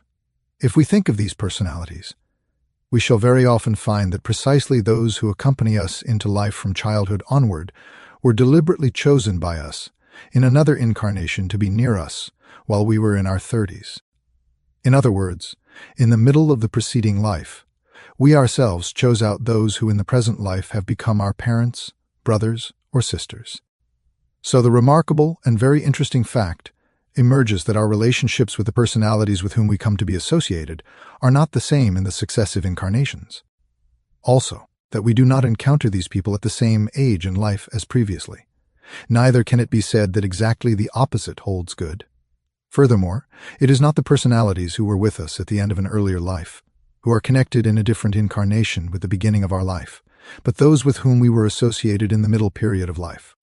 So neither those personalities with whom we are together at the beginning of life, nor those with us at its end, but those with whom we come into contact in the middle of life were around us as blood relations at the beginning of an earlier incarnation. Those who were around us then, when our life was beginning, appear in the middle of our present life. And of those who are around us at the beginning of our present life, we can anticipate that we shall find ourselves together with them in the middle of one of our subsequent incarnations, that they will then come into connection with us as freely chosen companions in life. Karmic relationships are indeed mysterious. What I have now said is the outcome of spiritual scientific investigation, but I repeat, in the way opened up by this investigation. If we reflect about the interconnections between the beginning of life in one of our incarnations and the middle of life in another, we shall realize that this is not void of sense or usefulness. The other aspect is that when such things are brought to our notice and we adopt an intelligent attitude to them, they bring clarity and illumination. Life is clarified if we do not simply accept such things passively, not to say dull-wittedly. It is clarified if we try to grasp, to understand what comes to us in life in such a way that the relationships that are bound to remain elusive, as long as karma is only spoken of in the abstract, become concretely perceptible. It is useful to reflect about the question, why is it that in the middle of our life we are actually driven by karma, seemingly with complete mental awareness, to form some acquaintanceship that does not appear to have been made quite independently and objectively? The reason is that such persons were related to us by blood in the earlier life, and our karma leads them to us now because we have some connection with them. Whenever we reflect in this way about the course of our own life, we shall see that light is shed upon it. Although we may be mistaken in some particular instance, and even if we err in our conclusions 10 times over, nevertheless we may well hit upon the truth in regard to someone who comes into our care. And when such reflections lead us to say, somewhere or other I have met this person, this thought is like a signpost, pointing the way to other things which in different circumstances would not have occurred to us, and which, taken in their whole setting, give us ever-growing certainty of the correctness of particular facts. Karmic connections are not of such a nature that they can be discerned in one sudden flash. The highest, most important facts of knowledge regarding life, those that really do shed light upon it, must be acquired slowly and by degrees. This is not a welcome thought. It is easier to believe that some flash of illumination might enable it to be said, in an earlier life I was associated with this or that person, or I myself was this or that individual. It may be tiresome to think that all this must be a matter of knowledge slowly acquired, but that is the case nevertheless. Even if we merely cherish the belief that it might possibly be so, investigation must be repeated time and time again before the belief will become certainty. Even in cases where probability grows constantly stronger, investigation leads us farther. We erect barricades against the spiritual world if we allow ourselves to form instantaneous judgments in these matters. Try to ponder over what has been said today about the acquaintanceships made in the middle period of life, and their connection with individuals who were near to us in a preceding incarnation. This will lead us to very fruitful thoughts, especially if taken together with what is said in the book, titled The Education of the Child in the Light of Anthroposophy. It will then be unambiguously clear that the outcome of your reflection tallies with what is set forth in that book. But an earnest warning must be added to what has been said today. Genuine investigators guard against drawing conclusions. Things are allowed to come of themselves. Once the things are there, they are first put to the test of ordinary logic. Repetition will then be impossible of something that recently happened to me, not for the to Anthroposophy today. A very clever man, I say this without irony, fully recognizing that he has a brilliant mind, said the following to me, when I read what is contained in your book titled An outline of occult science. I am bound to admit that it seems so logical to tally so completely with other manifest facts in the world that I cannot help coming to the conclusion that these things could also be discovered through pure reflection. They need not necessarily be the outcome of supersensible investigation. The things said in this book are in no way questionable or dubious. They tally with the reality. I was able to assure this gentleman of my conviction that it would not have been possible for me to discover them through mere reflection, nor that with great respect for his cleverness could I believe he would have discovered them by that means alone. It is absolutely true that whatever in the domain of spiritual science is capable of being logically comprehended simply cannot be discovered by mere reflection. The fact that some matter can be put to the test of logic and then grasped should be no ground for doubting its spiritual scientific origin. On the contrary, I am sure it must be reassuring to know that the communications made by spiritual science can be recognized through logical reflection as being unquestionably correct. It cannot possibly be the ambition of a spiritual investigator to make illogical statements for the sake of inspiring belief. As you see, spiritual investigators themselves cannot take the standpoint that they discover such things through reflection. But if we reflect on things that have been discovered by the methods of spiritual science, they may seem quite logical, even too logical, to allow us to believe any longer that they actually come from spiritual scientific sources. And this applies to everything said to have been the outcome of genuine spiritual scientific investigation. If the things that have been said today seem grotesque to begin with, try for one to apply logical thinking to them. Truly, if spiritual facts had not led me to these things, I should not have deduced them from ordinary logical thinking. But once they have been discovered, they can be put to the test of logic. And then it will be found that the more meticulously and conscientiously we set about testing them, the more clearly it will emerge that everything tallies. Even in the case of matters where accuracy cannot really be tested, from the very way in which the various factors fit into their settings, it will be found that they give the impression of being not only in the highest degree probable but bordering on certainty, as in the case, for example, of what has been said about parents and brothers and sisters in one life and acquaintances made in the middle of another life. Moreover, such certainty proves to be well-founded when things are put to the test of life itself. In many cases, we shall view our own behavior and that of others in a quite different light. If we confront someone we meet in the middle period of life, as if, in the preceding life, the relationship between us had been that of parent, brother, or sister, the whole relationship will thereby become much more fruitful than if we go through life with drowsy inattentiveness. And so we can say, more and more, anthroposophy becomes something that does not merely give us knowledge of life, but directives as to how to conceive of life's relationships in such a way that light will be shed upon them, not only for our own satisfaction, but also for our conduct and tasks in life. It is important to discard the thought that in this way we impair a spontaneous response to life. Only the timid, those who lack a real earnest purpose in life, can believe such a thing. We, however, must realize that by gaining closer knowledge of life, we make it more fruitful and inwardly richer. What comes to us in life should be carried, through anthroposophy, into horizons where all our forces become more fertile, more full of confidence, a greater stimulus to hope than they were before. This is Lecture 4, given in Stuttgart on February 21st, 1912. The lecture yesterday dealt with questions of karma, and the endeavor was made to speak of them in such a way that they appear to us to be linked with inner processes in the soul, with something that is within our reach. It was said that certain tentative measures can be taken, and that in this way a conviction of the truth of the law of karma may be awakened. If such questions are introduced again and again into our studies, this is because it is necessary to realize with increasing clarity how anthroposophy, in the genuine sense of the word, is related to life itself and to the whole of human evolution. There is no doubt that at least an approximately adequate idea can be formed of the change that will gradually and inevitably take place in all human life if a considerable number of people are convinced of the truths upon which studies, such as those of yesterday, are based.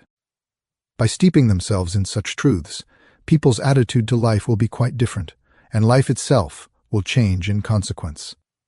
This brings us to the very important question, and it is a question of conscience for those who enter the anthroposophical movement.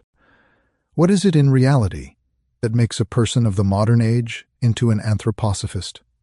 Misunderstanding may really arise when endeavors are made to answer this question, for even today many people, including those who belong to us, still confuse the anthroposophical movement with some form of external organization. There is nothing to be said against an external organization, which from a certain point of view must exist in order to make it possible for anthroposophy to be cultivated on the physical plane. But it is important to realize that all human beings whose interest in questions of the spiritual life is earnest and sincere, and who wish to deepen their worldview in accordance with the principles of this spiritual movement, can belong to such an organization. From this, it is obvious that no dogmatic, positive declaration of belief can be demanded from those who attach themselves to such an organization. But it is a different matter to speak quite precisely of what makes someone of the present age into an anthroposophist. The conviction that a spiritual world must be taken into account is, of course, the starting point of anthroposophical conviction, and this must always be stressed when anthroposophy is introduced to the public and reference made to its tasks, aims, and present mission in life. But in anthroposophical circles themselves, it must be realized that what makes the anthroposophist is something much more definite, much more decisive than the mere conviction of the existence of a spiritual world. After all, this conviction has always been held in circles that were not utterly materialistic. What constitutes a modern anthroposophist, and, fundamentally speaking, was not contained in the theosophy of Jacob Boehme, for example, or of earlier theosophists, is something toward which the efforts of our Western culture are strenuously directed.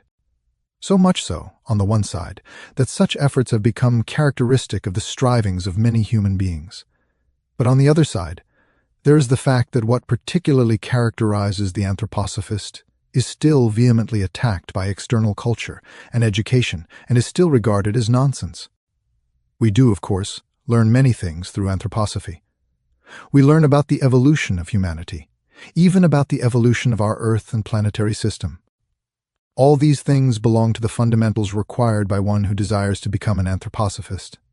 But what is of particular importance for the modern anthroposophist is the gaining of conviction with regard to reincarnation and karma.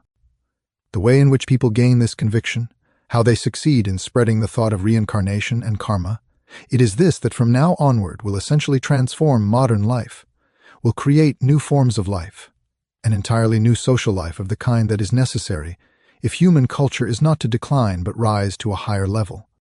Experiences in the life of soul, such as were described yesterday, are fundamentally speaking within the reach of every modern person. And if only we have sufficient energy and tenacity of purpose, we will certainly become inwardly convinced of the truth of reincarnation and karma. But the whole character of our present age is pitted against what must be the aim of true anthroposophy. Perhaps this fundamental character of our present age nowhere expresses itself so radically and typically as in the fact that considerable interest is shown in the central questions of religion, in the evolution of the world and of the human being, and even in karma and reincarnation.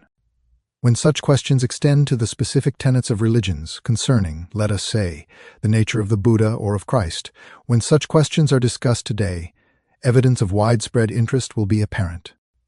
But this interest fades the moment we speak in concrete detail about how anthroposophy must penetrate into every domain of external life. That interest dwindles is, after all, very understandable. People have their places in external life. They hold various positions in the world. With all its organizations and institutions, the modern world appears not unlike a vast emporium, with the individual human being working in it as a wheel or something of the kind. This indeed is what we feel ourselves to be, with our labor, our anxieties, our occupation from morning till evening, and we know nothing beyond the fact that we are obliged to fit into this outer world order. Side by side with these conditions, then, arises the question that must exercise every soul who is able to look even a little beyond what everyday life offers. It is the question of the soul's destiny, of the beginning and end of the soul's life, its connection with divine, spiritual beings and powers holding sway in the universe, and between what everyday life with its cares and anxieties brings to human beings and what we receive in the domain of anthroposophy yawns a deep abyss. It may be said that for most people of the present age, there is almost no harmony between their convictions and what they do and think in their outer everyday life. If some concrete question is raised in public, and dealt with in the light of spiritual science or anthroposophy, it will at once be evident that the interest which was still there in the case of general questions of religion and the like no longer exists when it comes to matters of a really concrete kind. It cannot, of course, be expected that anthroposophy will at once make its way into life, that everyone will immediately bring it to expression in whatever they are doing. But the world must be made to realize that it is the mission of spiritual science to introduce into life, to incorporate in life everything that will emanate from a soul who has become convinced of the truth of the ideas of reincarnation and karma.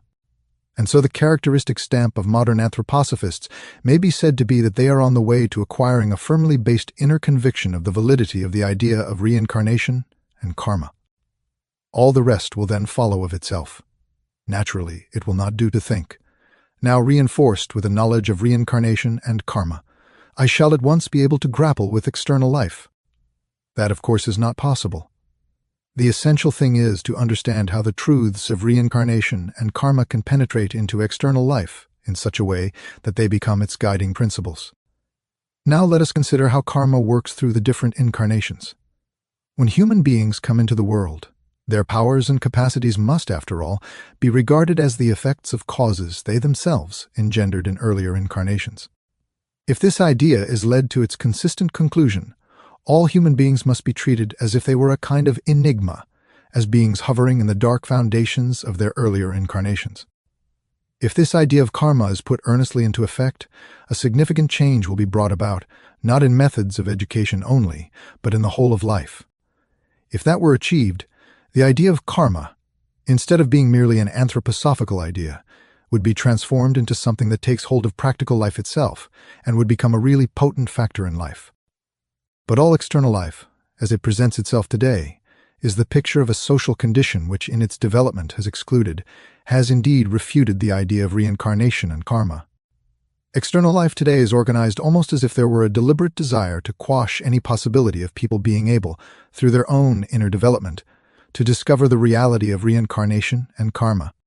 In point of fact, there is, for example, nothing more hostile to a real conviction of reincarnation and karma than the principle that people must be remunerated, must receive wages corresponding to their actual labor. To speak like this seems utterly eccentric. Do not, however, take this example to imply that anthroposophy would wish to throw to the winds the principles of an established practice and to introduce a new social order overnight. That cannot be.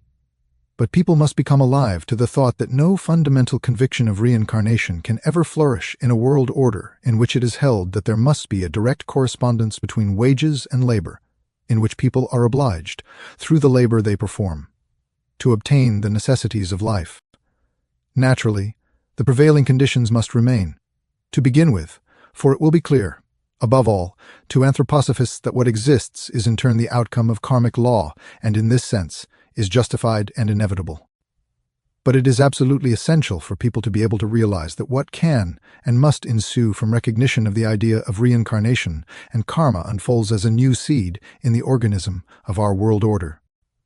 Above all, it follows from the idea of karma that we should not feel ourselves to have been placed by chance into the world order, into the positions in which we find ourselves in life. On the contrary, we should feel that a kind of subconscious decision of the will underlies it, that as the result of our earlier incarnations before we passed into this earthly existence out of the spiritual world, between death and a new birth. We resolved in the spiritual world to occupy the very position in which we now find ourselves. Consequently, it is the outcome of a prenatal, pre-earthly decision of the will that we are assigned to our particular place in life, and have the actual inclination to steer toward the blows of destiny that befall us.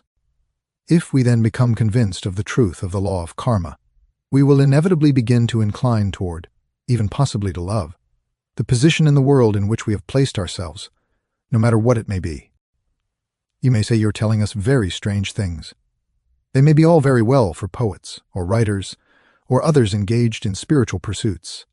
To such people you do well to preach that they should love, delight in, be devoted to their particular positions in life.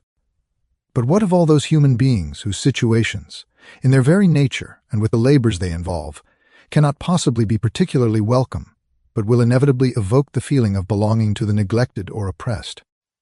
Who would deny that a large portion of the efforts made in modern civilization aim at introducing into life continuous improvements, which may help to get rid of the discontent at having been placed in such unpleasant situations? How numerous are the different institutions and sectarian endeavors to better life in all directions, in order that even from the external aspect the earthly life of humanity might be bearable. None of these endeavors reckons with the fact that the kind of discontent inevitably brought by life to numbers of people today is connected in many respects with the whole course taken by the evolution of humanity. That, fundamentally speaking, the way in which people developed in past ages led to karma of this kind, and that out of the combined working of these different karmas, the present state of human civilization has proceeded. In characterizing this state of civilization, we can only say that it is complex in the greatest degree.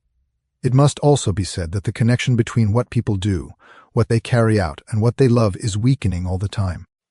And if we were to count those people who in their positions in external life today are obliged to engage in some activity that goes much against the grain, their number would by far exceed the number of those who affirm, "I can only say that I love my external occupation, that it brings me happiness and contentment."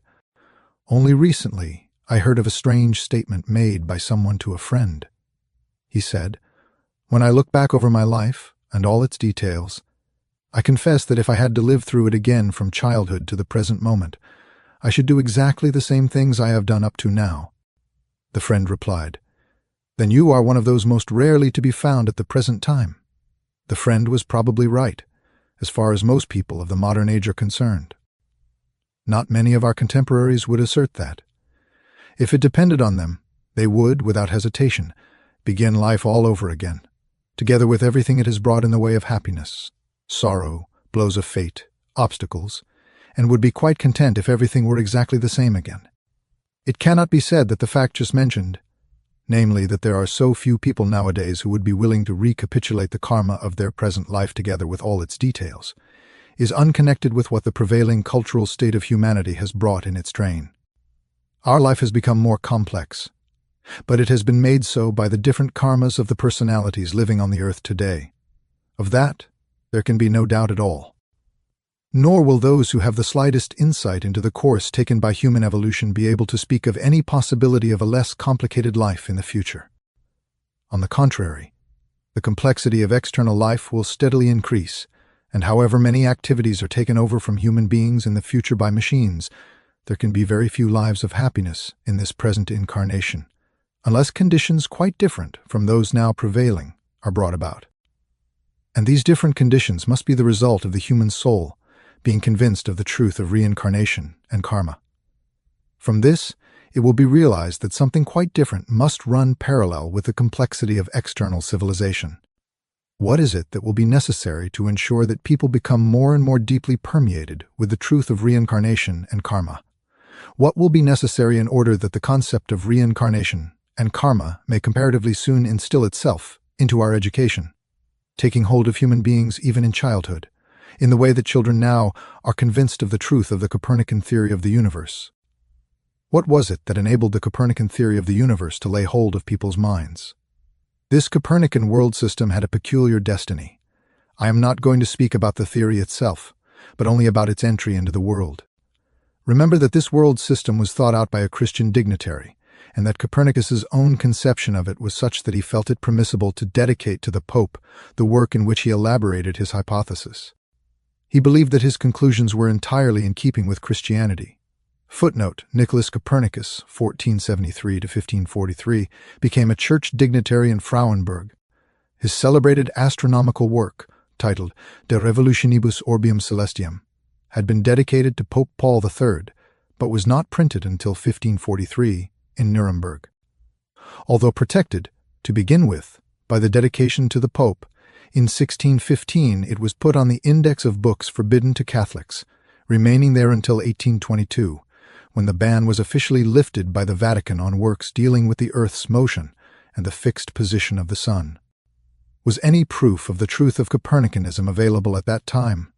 Could anyone have demonstrated the truth of its conclusions? Nobody could have done so. Yet think of the rapidity with which it made its way into humanity. Since when has proof been available? To the extent to which it is correct, only since the 50s of the 19th century, only since Foucault's experiment with the pendulum.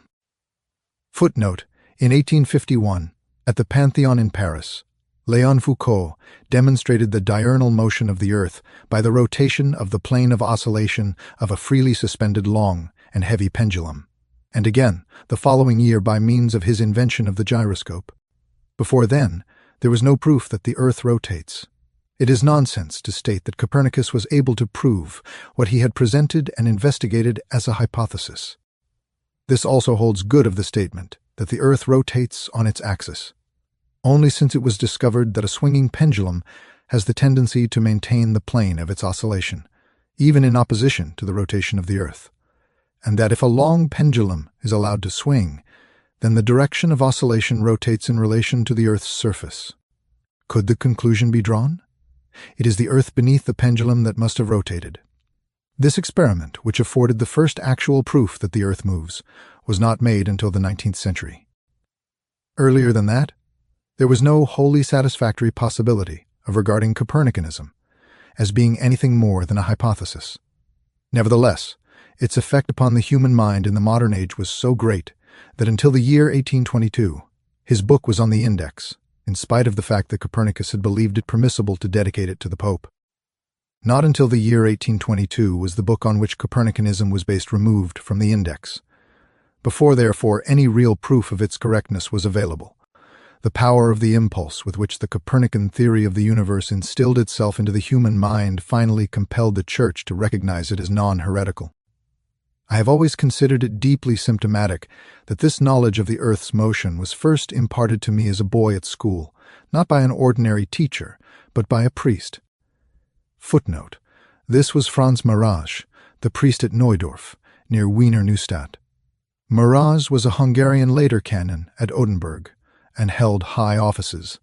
In his autobiography titled The Course of My Life, Rudolf Steiner says of him, "The image of this man was deeply engraved in my soul, and throughout my life he has come again and again into my memory."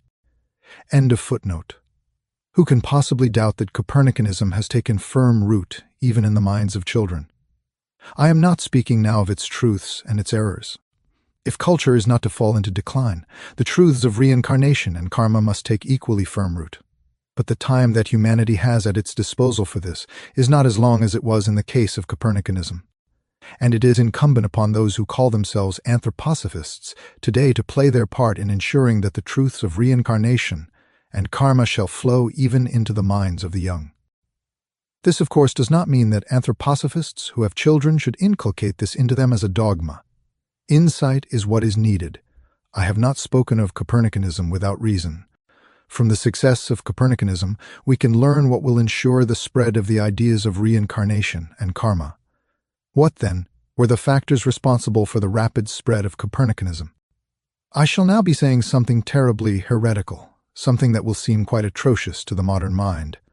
But what matters is that Anthroposophy shall be taken as earnestly and as profoundly as Christianity was taken by the first Christians, who also arrayed themselves against the conditions then prevailing. If Anthroposophy is not taken with equal seriousness by those who profess to be its adherents, it cannot achieve for humanity what must be achieved. I have now to say something quite atrocious, and it is this: Copernicanism, what we learn today as the Copernican theory of the universe, the great merits of which, and therewith its significance as a cultural factor of the very first order, are truly not disputed. This theory was able to take root in a human soul because to be a believer in this world system, it is possible to be a superficial thinker. Superficiality and externality contribute to a more rapid conviction of Copernicanism. This is not to minimize its significance for humanity, but it can truly be said that people need not be very profound, need not deepen themselves inwardly before accepting Copernicanism. They must far rather externalize their thinking, and indeed a high degree of externalization has been responsible for trivial utterances, such as those to be found in modern monistic books, where it is said, actually with a touch of fervor, compared with other worlds, the earth as humanity's habitation is a speck of dust in the universe. This is a futile statement for the simple reason that this speck of dust, with all that belongs to it, is a vital concern of human beings in terrestrial existence, and the other worlds in the universe with which the Earth is compared are of less importance to us. The evolution of humanity was obliged to become completely externalized, to be quickly capable of accepting Copernicanism. But what must people do in order to assimilate the teaching of reincarnation and karma? This teaching must meet with far more rapid success if humanity is not to fall into decline. What is it that is necessary to enable it to take footing, even in the minds of children? Externalization was necessary for the acceptance of Copernicanism. Inner deepening is necessary for realizing the truths of reincarnation and karma. The capacity to take in earnest such things as were spoken of yesterday, to penetrate into intimate matters of the life of soul, into things that every soul must experience in the deep foundations of its own core of being. The results and consequences of Copernicanism in present-day culture are paraded everywhere nowadays in every popular publication, and the fact that all these things can be presented in pictures, even whenever possible in films, is regarded as a very special triumph. This already characterizes the tremendous externalization of our cultural life. Little can be shown in pictures, little can be actually communicated about the intimacies of the truths embraced in the words reincarnation and karma. To realize that the conviction of reincarnation and karma is well-founded depends upon a deepened understanding of such things as were said in the lecture yesterday. And so, the very opposite of what is habitual in the external culture of today is necessary if the idea of reincarnation and karma is to take root in humanity. That is why such insistence is laid upon this deepening in the domain of Anthroposophy too. Although it cannot be denied that certain schematic presentations may be useful for an intellectual grasp of fundamental truths, it must nevertheless be realized that what is of primary importance in Anthroposophy is to turn our attention to the laws operating in the depths of the soul, to what is at work inwardly, beneath the forces of the soul, as the outer physical laws are at work in the worlds of time and space. There is very little understanding today of the laws of karma. Is there anyone who, as an enlightened person in the sense of modern culture, would not maintain that humanity has outgrown the stage of childhood, the stage of faith, and has reached the stage of adulthood, where knowledge can take the place of faith? Such utterances are to be heard perpetually, and give rise to a great deal that deludes people in the outside world, but should never delude anthroposophists, utterances to the effect that faith must be replaced by knowledge. But none of these tirades on the subject of faith and knowledge take into consideration what may be called karmic relationships in life. One who is capable of spiritual scientific investigation and observes particularly pious devotional natures among people of the present time will ask, why is this or that person so pious, so devout? Why is there in these people the fervor of faith, the enthusiasm, a veritable genius for religious devoutness, for directing their thoughts to the supersensible world? If the investigator asks these questions, he or she will find a remarkable answer to them. If in the case of these devout people, in whom faith did not perhaps become an important factor in their lives until a comparatively advanced age, we go back to earlier incarnations, the strange fact is discovered that in preceding incarnations these individualities were people of learning, people of knowledge. The scholarship, the element of intelligence in their earlier incarnations, has been transformed in the present incarnation into the element of faith. There we have one of those strange facts of karma. Forgive me if I now say something that nobody sitting here will take amiss, but would shock many in the outside world who swear by and are willing to accept only what is presented by the senses and the intellect that is dependent on the brain.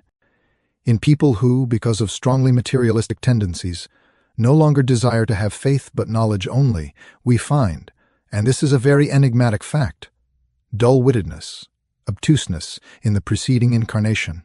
Genuine investigation of the different incarnations, therefore, yields this strange result, that ardently devout natures, people who are not fanatic but inwardly steadfast in their devotion to the higher worlds, develop the quality of faith they now possess on the foundation of knowledge gained in earlier incarnations, whereas knowledge founded on materialism is the outcome of obtuseness to views of the world in earlier incarnations.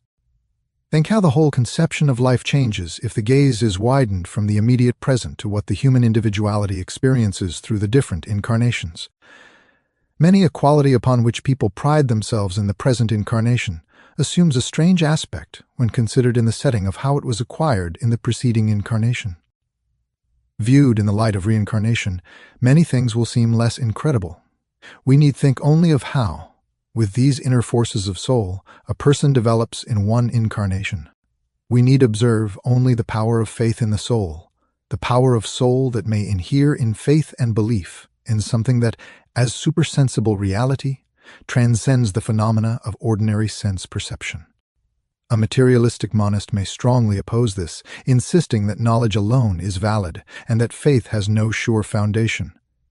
But against this, there is another fact, namely that the power of faith in the soul has a life-giving effect upon the astral body, whereas absence of faith, skepticism, parches and dries it up.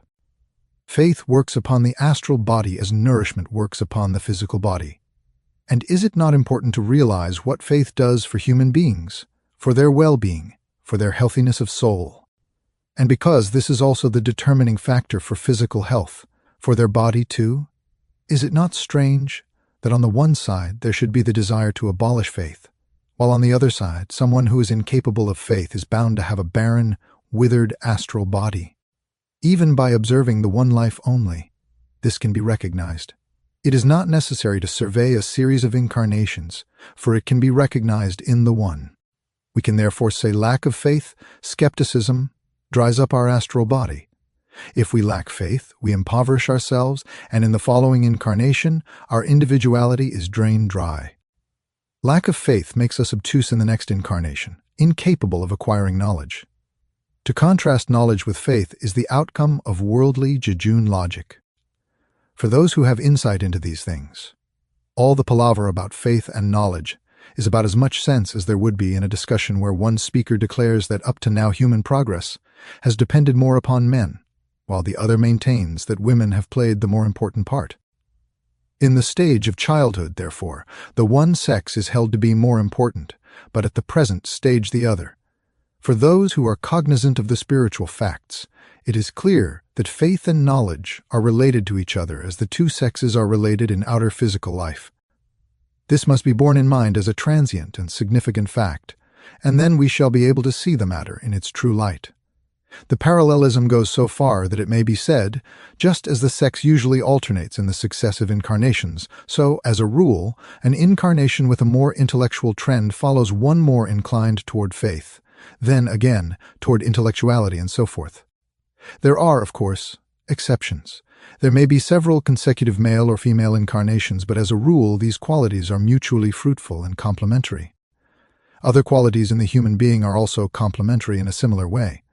For example, the two qualities of soul we will call the capacity for love and inner strength, self-reliance, harmonious inner life, a feeling of our own sure foundations, the inner assurance that we know what we have to do in life. In this connection, too, the working of karma alternates in the different incarnations. The outstanding stamp of the one personality is loving devotion to its own environment, forgetfulness of self, surrender to what is around it. Such an incarnation will alternate with one in which the individual feels the urge not to lose itself in the outer world, but to strengthen itself inwardly, applying this strength to bring about its own progress. This latter urge must not, of course, degenerate into lack of love any more than the former urge must not degenerate, as it might well do, into a complete loss of one's own self. These two tendencies, again, belong together, and it must be constantly emphasized that when anthroposophists have the desire to sacrifice themselves, such desire is not enough. Many people would like to sacrifice themselves all the time. They feel happy in doing so. But before anyone can make a sacrifice of real value to the world, they must have the strength required for it. Individuals must first be something before they can usually sacrifice themselves. Otherwise, the sacrifice of egohood is not of much value. Moreover, in a certain respect, a kind of egoism, although it is repressed, a kind of laziness is present when people make no effort to develop, to persevere in their strivings, so that what they can achieve is of real value.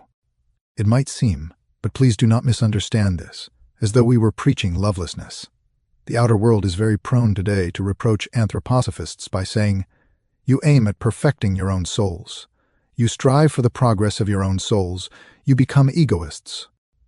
It must be admitted that many capricious fancies, Many failings and errors may arise in people's endeavors toward perfection. What very often appears to be the principle of development adopted among anthroposophists does not by any means always call for admiration.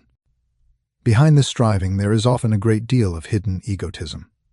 On the other side, it must be emphasized that we are living in an epoch of civilization when devoted willingness for sacrifice only too often goes to waste. Although lack of love is in evidence everywhere, there is also an enormous waste of love and willingness for sacrifice. This must not be misunderstood, but it should be realized that love, if it is not accompanied by wisdom in the conduct of life, by wise insight into the existing conditions, can be very misplaced and therefore harmful rather than beneficial. We are living in the age when it is necessary for something that can help the soul to progress, again something that anthroposophy can bring, to penetrate into the souls of a large number of human beings, inwardly enriching and fertilizing them. For the sake of the next incarnation, and also for the sake of their activity between death and a new birth, people must be capable of performing deeds that are not based merely upon old customs, but are in essence new. These things must be regarded with great earnestness, for it must be established that anthroposophy has a mission, that it is like a seed of culture that must grow and come to flower in the future. But it can best be seen how this is fulfilled in life if we bear in mind karmic connections such as those between faith and reason, love and self-reliance. A person who, in accordance with the view prevailing nowadays, is convinced that after having passed through the gate of death, the only prospect is that of an extraterrestrial eternity somewhere beyond this world, will never be able truly to assess the soul's progress. For that person will say, if indeed there is such a thing as progress, you cannot achieve it, for your existence is only transitory. You are in this world for a short time only, and all you can do is to prepare for that other world. It is a fact that our greatest wisdom in life comes from our failures. We learn from our failures and gather the most wisdom from the very things where we have not been successful. Ask yourself seriously how often you have the opportunity of repeating a mistake in exactly the same circumstances as before.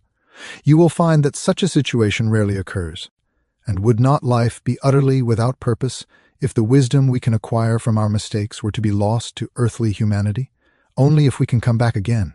If in a new life we can put into effect the experiences gained in earlier lives, only then does life acquire meaning and purpose. In either case, it is senseless to strive for real progress in this earthly existence if it is regarded as the only one, and also for an eternity beyond the earth. And it is particularly senseless for those who think that all existence comes to an end when they have passed through the gate of death. What strength, what energy and confidence in life would people gain if they knew that they can turn to account in a new life whatever forces are apparently lost to them? Modern culture is as it is because so very little was gathered for it in the previous incarnations of human beings. Truly, souls have become impoverished in the course of their incarnations. How is this to be explained?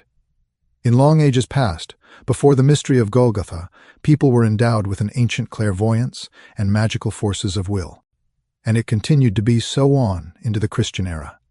But in the final stages of this ancient clairvoyance, it was only the evil forces, the demonic forces that came down from the higher worlds. There are many references in the Gospels to demonic natures around Christ Jesus. Human souls had lost their original connection with the divine spiritual forces and beings. And then Christ came to humankind. Human beings who are living at the present time have had perhaps 2 or 3 incarnations since then, each according to their karma. The influence exercised by Christianity until now could only have been what it is because human souls were feeble, drained of force. Christianity could not unfold its whole inner power because of the feebleness of human souls. The extent to which this was so can be gauged if a different wave in human civilization is considered, the wave which in the East led to Buddhism.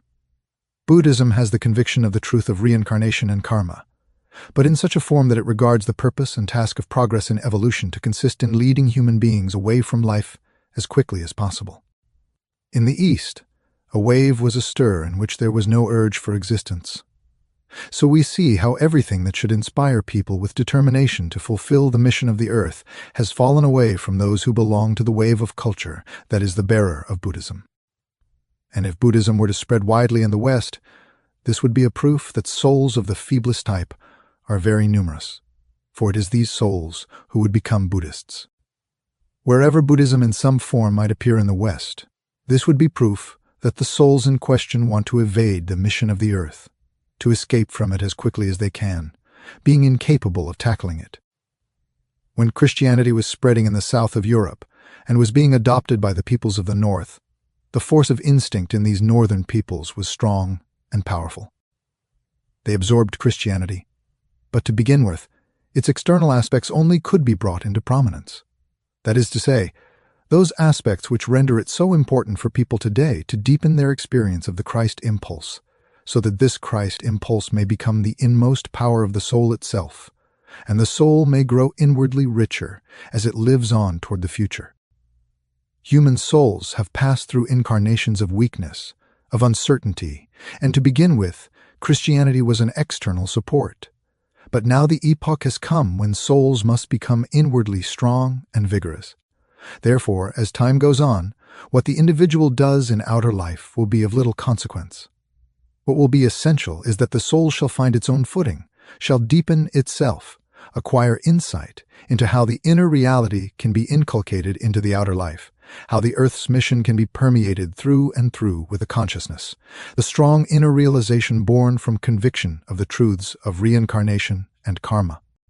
Even if no more than a humble beginning is made in the direction of enabling these truths to penetrate into life, this humble beginning is nevertheless of untold significance. The more we learn to judge people according to their inner faculties, to deepen life inwardly, the more we help to bring about what must be the basic character of a future humanity. External life will become increasingly complicated, that cannot be prevented. But souls will find their way to one another through a deepened inner life. The individual may engage in this or that outer activity, but it is the inner richness of the soul that, in the anthroposophical life, will unite individual souls and enable them to work to the end that this anthroposophical life shall flow more and more strongly into external culture. We know that the whole of our outer life is strengthened when the soul discovers its reality in anthroposophy. Individuals pursuing occupations and vocations of every kind in outer life find themselves united. The soul of external cultural life itself is created through what is given us in anthroposophy, benediction of the external life. To make this benediction possible, consciousness of the great law of karma must first awaken in the soul. The more we advance into the future, the more must the individual soul be able to feel within itself the benediction of the whole of life. Outer laws and institutions will make life so complicated that people may well lose their bearings altogether. But by realizing the truth of the law of karma, knowledge will be born in the soul of what it must do in order to find from within its path through the world. This path will best be found when the things of the world are regulated by the inner life of soul. There are certain things that go on quite satisfactorily because everyone follows the impulse that is an unerring guide. An example is that of walking along the street. People are not given precise instructions to step aside to one side of the pavement or the other, yet two people walking toward each other very rarely collide because they obey an inner instinct. Otherwise, everyone would need to have a policeman at their side ordering them to move to the right or left. Certain circles would really like everyone to have a policeman on one side and a doctor on the other all the time, but that is not yet in the realm of possibility. Nevertheless, progress can best be made in those things where a person is guided by an inner spontaneous impulse. In the social life, this must lead to respect for human beings, respect for human dignity. And this can be achieved only if we understand individuals as they can be understood when the law of reincarnation and karma is taken into account. This social life among human beings can be raised to a higher level only when the significance of this law takes root in the soul. This is shown most clearly of all by concrete observation, such as that of the connection between ardent faith and knowledge, between love and self-reliance. These two lectures have not been given without purpose. The real importance does not lie so much in what is actually said, it could be put in a different way. But what is of prime importance is that those who profess to adhere to anthroposophy as a cultural movement shall be so thoroughly steeped in the ideas of reincarnation and karma that they realize how life must inevitably become different if every human soul is conscious of these truths. The cultural life of the modern age has taken shape with the exclusion of consciousness of reincarnation and karma. And the all-important factor that will be introduced through anthroposophy is that these truths will take real hold of life, that they will penetrate culture, and in so doing, essentially transform it. Just as a modern person who says that reincarnation and karma are fantastic nonsense, for it can be seen how human beings are born and how they die, something passes out at death, but as that cannot be seen, there is no need to take account of it. Just as someone who speaks in this way is related to one who says what passes away cannot be seen. But this law can be taken into account, and those who do so will, for the first time, find all life's happenings intelligible, will be able to grasp things that are otherwise inexplicable. So will the culture of today be related to the culture of the future, in which the laws, the teachings of reincarnation, and karma will be contained. And although these two laws, as thoughts held by humanity in general, have played no part in the development of present-day culture, they will certainly play a very leading part in all culture of the future. Anthroposophists must feel and be conscious of the fact that in this way they are helping to bring about the birth of a new culture. This feeling of the enormous significance in life of the ideas of reincarnation and karma can be a bond of union among a group of human beings today, no matter what their external circumstances may be, and those who are eventually held together by such a feeling can find their way to one another only through Anthroposophy. The end of Lecture 4, Two Fundamental Truths of Human Existence. This is Lecture 5, the last lecture in this collection, given in Berlin on March 5, 1912. For many years past, we have been studying anthroposophical truths, details of anthroposophical knowledge, trying to approach them from different sides and to assimilate them. In the course of the lectures now being given, and those yet to come, it will be well to ask ourselves what anthroposophy should and can give to the people of our time. We know a good deal of the content of anthroposophy, and we can therefore approach the question with a certain basis of understanding. We must, above all, remember that the anthroposophical life, the anthroposophical movement itself, must be clearly distinguished, in our minds at any rate, from any kind of special organization, from anything to which the name society can be given, might be given. The whole character of modern life will, of course, make it more and more necessary for those who want to cultivate anthroposophy to unite in a corporate sense, but this is made necessary more by the character of life itself, of life outside, than by the content or attitude of anthroposophy itself. Anthroposophy in itself could be made known to the world in the same way as anything else, as chemistry, for instance, and its truths could be accessible just as in the case of the truths of chemistry or mathematics. How individuals assimilate anthroposophy and make it a real impulse in their lives could then be a matter for individuals themselves. A society or any kind of corporate body for the cultivation of anthroposophy is made necessary because anthroposophy as such comes into our epoch as something new, as entirely new knowledge, which must be received into the spiritual life of humanity. Those who have not entered the sphere of anthroposophical life need a special preparation of their souls and hearts, as well as the constitution of soul belonging to the present age. Such preparation can be acquired only through the life and activities in our groups and meetings. There we adapt ourselves to a certain trend of thinking and feeling, so that we realize the significance of matters that people in the outside world who know nothing of anthroposophy will naturally regard as fantastic nonsense. It might, of course, be argued that anthroposophy could also be made more widely known through public lectures, given to entirely unprepared listeners. But those who belong to our groups in a more intimate sense will realize that the whole tone, the whole manner of delivering a lecture to an unprepared public must necessarily be different from that of a lecture given to those who, through an inner urge and through their whole attitude, are able to take seriously what the general public would not yet be able to accept. Quite certainly, this stage of things will not improve in the immediate future. On the contrary, the opposition will become stronger and stronger. Opposition to anthroposophy in every domain will increase in the outside world, just because it is in the highest degree necessary for our age, and because what is the most essential at any particular time always encounters the strongest resistance. It may be asked, why is this so? Why do human hearts resist so vehemently just what is most needed in their epoch? An anthroposophist should be able to understand this, but it is too complicated a matter to be made even remotely clear to an unprepared public. The student of anthroposophy knows of the existence of luciferic forces, of luciferic beings who have lagged behind the general process of evolution. They work through human hearts and souls, and it is to their greatest advantage to launch their fiercest attacks at times when, in reality, there is the strongest urge toward the spiritual life. Because the opposition of the human heart against the progressive impulse in evolution originates from the Luciferic beings, and because these beings will launch their attacks when, as it were, they already have human beings by the throat, the resistance of human hearts will inevitably be strongest at such times. Hence, we shall understand that the very reason why the most important truths for humanity have lived on from earlier times is that the strongest opposition had to be contended with. Anything that differs only slightly from what is customary in the world will rarely encounter fierce opposition. But what comes into the world because humanity has long been thirsting for but has not received it will evoke violent attacks from the Luciferic forces. Therefore, a society is really nothing more than a rampart against this understandable attitude of the outside world. It must be remembered that this lecture was given in 1912, and that at the Christmas meeting of 1923 in Dornach, when Rudolf Steiner became its president, the Anthroposophical Society was given a new foundation and constitution. End of footnote.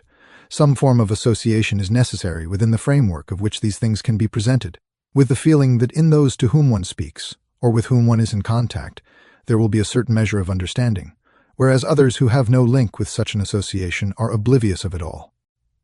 Everyone believes that what is given out in public is their own concern, and that they have to pass judgment upon it. They are instigated, of course, by the Luciferic forces.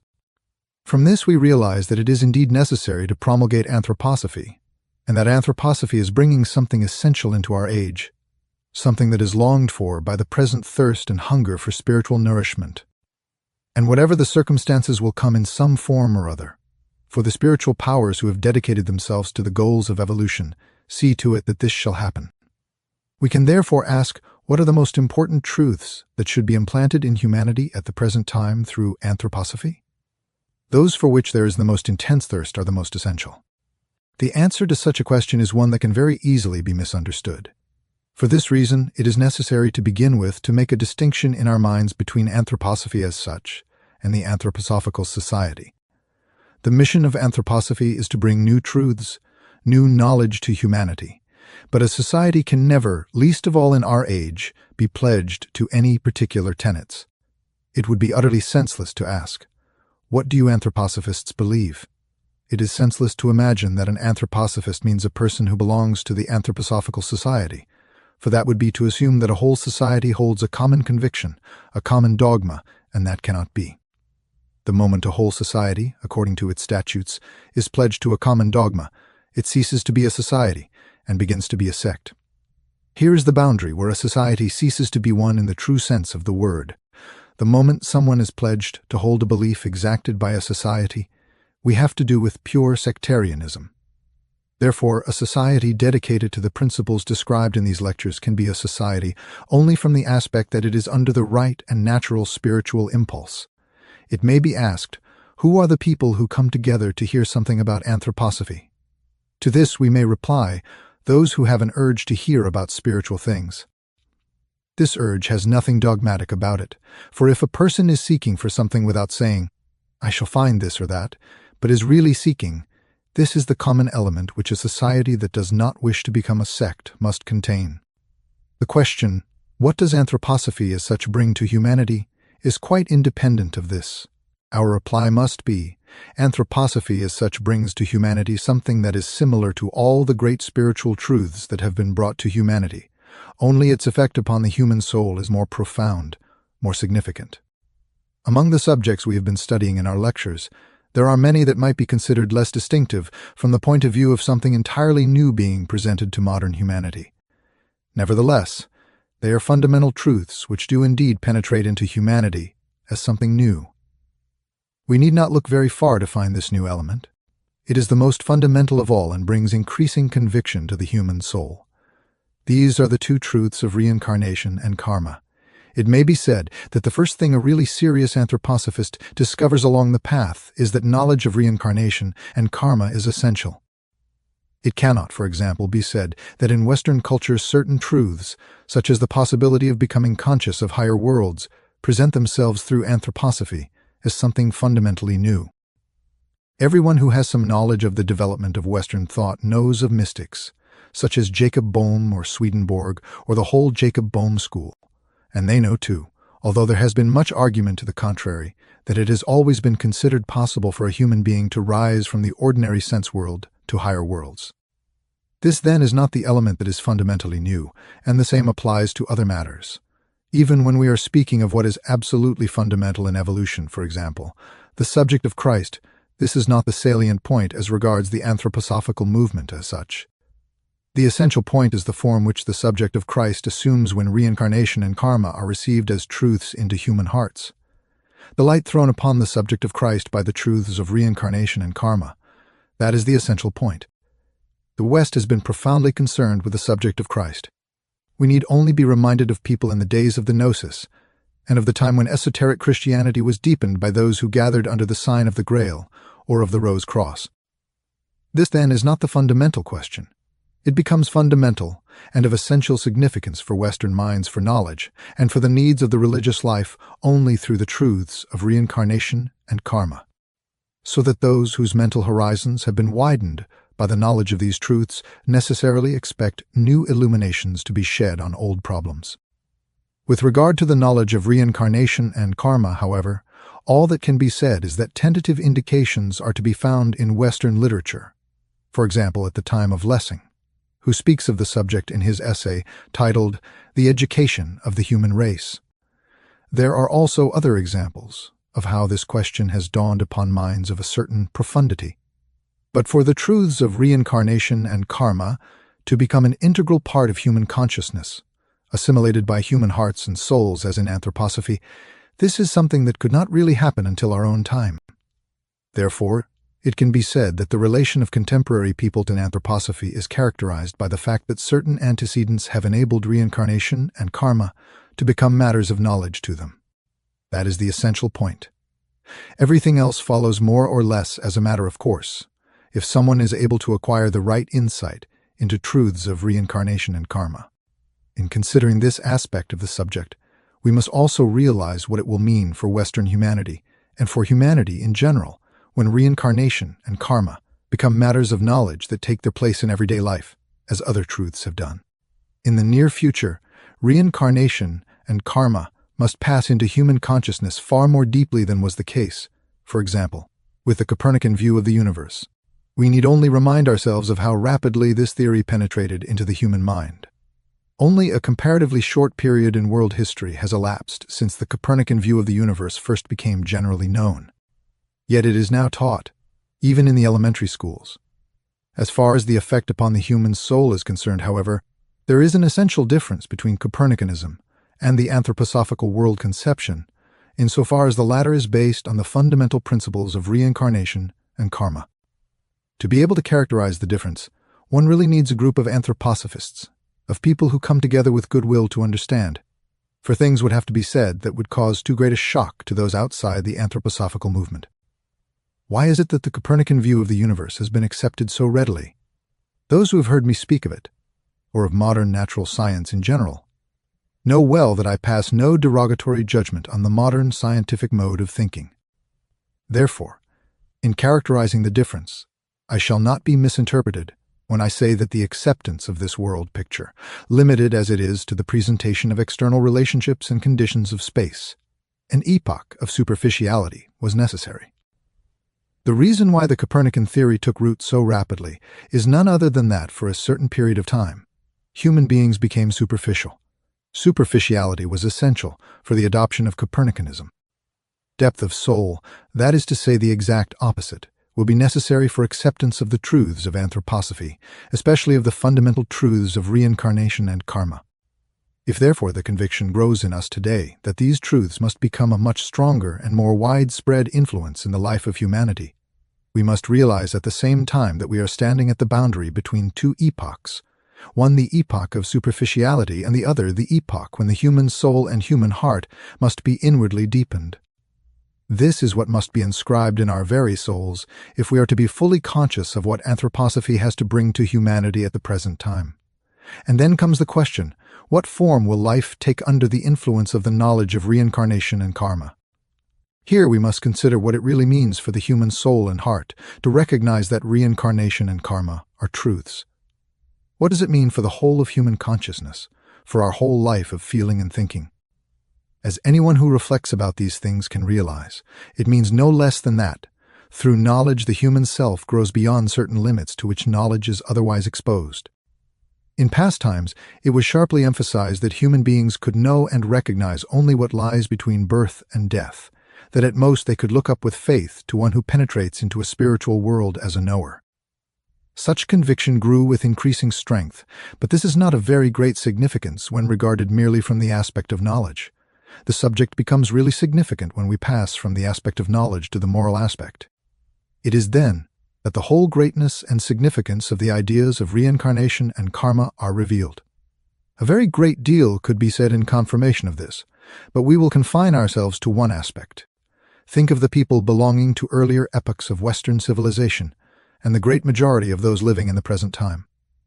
Although they still cling to the belief that our inner being remains intact when we pass through the gate of death, it is imagined, because no thought is given to reincarnation and karma, that the human being's spiritual life after death is entirely separate from earthly existence.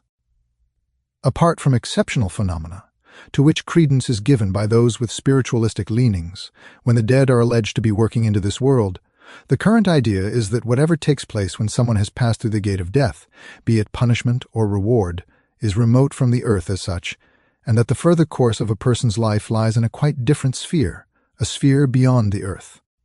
Knowledge of reincarnation and karma changes this idea entirely. What is contained in the soul of someone who has passed through the gate of death has significance not only for a sphere beyond the earth, but the future of the earth itself depends upon what a person's life has been between birth and death. The earth will have the outer configuration that is imparted by the human beings who have lived upon it, the whole future configuration of the planet, as well as the social life of people in the future incarnations. That is the moral element in the ideas of reincarnation and karma. A person who has assimilated these ideas knows that, according to what I was in life, I shall have an effect upon everything that takes place in the future, upon the whole civilization of the future. Something that up to now has been present in a limited degree only. The feeling of responsibility is intensified, imbued with the deep moral consequences of these ideas.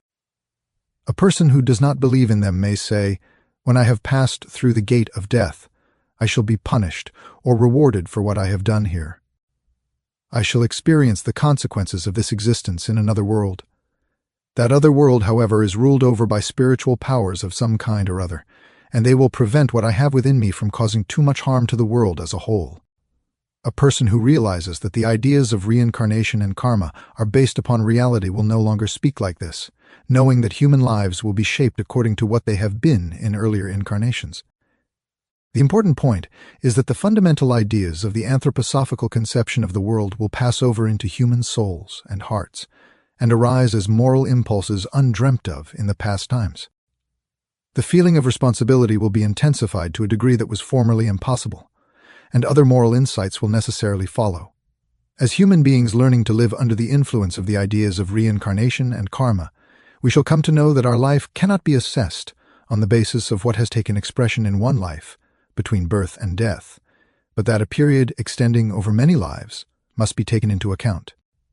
When we encounter other people with the attitude that has prevailed hitherto, we feel sympathy or antipathy toward them, strong or moderate affection, and the like. The whole attitude of one person to another in the present age is in reality the outcome of the view that life on the earth is limited to the one period between birth and death. We live as we should, after all, be bound to live, if it were true that human beings are on the earth only once. Our attitude to parents, brothers, sisters, and friends is colored by the belief that we have only one life on the earth. A vast transformation will take place in life when the ideas of reincarnation and karma are no longer theories held by a few people, as is the case today, for they are still largely matters of theory. It can truly be said that there are numbers of people today who believe in reincarnation and karma, but they act as if there were no such realities, as though life were actually confined to the one period between birth and death. Nor can it be otherwise, for habits change less quickly than ideas. Only when we introduce into our lives right and concrete ideas of reincarnation and karma, only then shall we find how life can be fertilized by them. As human beings, we begin life in the circle of our parents, brothers and sisters, and other relatives. In our early years, those around us are there owing to natural factors, such as blood relationship, proximity, and the like. Then, as we grow up, we see how these circles expand, how we enter into quite different connections with human beings, connections that are no longer dependent on blood relationship. These things must be seen in the light of karma, and then they will illumine life in an entirely new way. Karma becomes of significance only when we grasp it as a concrete factor. When we apply to life itself the facts brought to light by spiritual scientific investigation. These facts can, of course, be discovered only by such investigation, but then they can be applied to life. An important question in connection with karma is the following. How does it come about that, at the beginning of the present life, for example, we are drawn to certain others through blood relationship? Spiritual scientific investigation of this question discovers that, as a rule, for all those specific facts come to light, there are countless exceptions. The human beings with whom we come to be associated involuntarily at the beginning of our life were close to us in a former life, in most cases the immediately preceding one. In middle life, in the 30s, then we chose them voluntarily in some way, drawn to them, perhaps by our hearts. It would be quite erroneous to think that the people around us at the beginning of a former life, not at the beginning, not at the end, but in the middle of one life we were associated by our own choosing with those who are now our blood relations. It is frequently the case that a marriage partner whom someone has chosen deliberately will be related in the next life as father or mother, or brother or sister. Spiritual scientific investigation shows that speculative assumptions are generally incorrect and, as a rule, contradicted by the actual facts. When we consider the particular case just mentioned and try to grasp it as a finding of the unbiased investigations of spiritual science, our whole relation to life is widened. In the course of Western civilization, things have reached the point where it is hardly possible for people to do otherwise than speak of chance when thinking about their connection with those who are blood relations. They speak of chance and in many respects believe in it. How indeed could they believe in anything else if life is thought to be limited to one period only, between birth and death? As far as the one life is concerned, they will of course admit responsibility for the consequences of what was brought about. But when the self is led beyond what happens between birth and death, when this self is felt to be connected with other people of another incarnation, they feel responsible in the same way as they do for their own deeds in this life. The general view that people have themselves karmically chosen their parents is not of any special significance, but we gain an idea of this choosing that can actually be confirmed by other experiences of life, when we realize that those whom we have chosen so unconsciously now were chosen by us in a former life, at an age when we were more conscious than at any other, when we were fully mature. This idea may be unpalatable to some people today, but it is true, nevertheless. If people are not satisfied with their kith and kin, they will eventually come to know that they themselves laid the basis of this dissatisfaction, and that they must therefore provide differently for the next incarnation. And then the ideas of reincarnation and karma will become really fruitful in their lives. The point is that these ideas are not there for the sake of satisfying curiosity or the like, but for the sake of our progress. When we know how family connections are formed, the ideas of reincarnation and karma will widen and enhance our feeling of responsibility. The forces that bring down an individual human being into a family must obviously be strong, but they cannot be strong in the person now incarnated, for they cannot have much to do with the world into which that individual has actually descended. Is it not comprehensible that the forces working in the deepest depths of the soul must stem from the past life? When the individual brought about the connections by the strong impulse of friendship, of conscious love, if it may be called so. Conscious forces prevailing in one life work as unconscious forces in the next. What happens, more or less unconsciously, is explained by this thought. It is most important, of course, that the facts should not be clouded by illusions. Moreover, the findings of genuine investigation almost invariably upset speculations. The logic of the facts cannot be discovered until afterward, and nobody should allow themselves to be guided by speculation, for that will never bring them to the right vantage point. They will always arrive at a point of view which is characteristic of a conversation of which I have already spoken. In a town in South Germany, a theologian once said to me, "I have read your books and have realized that they are entirely logical. So the thought has occurred to me that because they are so logical, Their author may perhaps have arrived at their content through pure logic. So if I had taken pains to write a little less logically, I should presumably have gone up in the estimation of that theologian, because he would then have realized that the facts presented were not discovered through pure logic. Anyone, however, who studies the writings thoroughly will perceive that the contents were put into the form of logic afterward, but were not discovered through logic. I, at any rate, could have done no such thing. Of that, I assure you. Perhaps others might have been capable of it.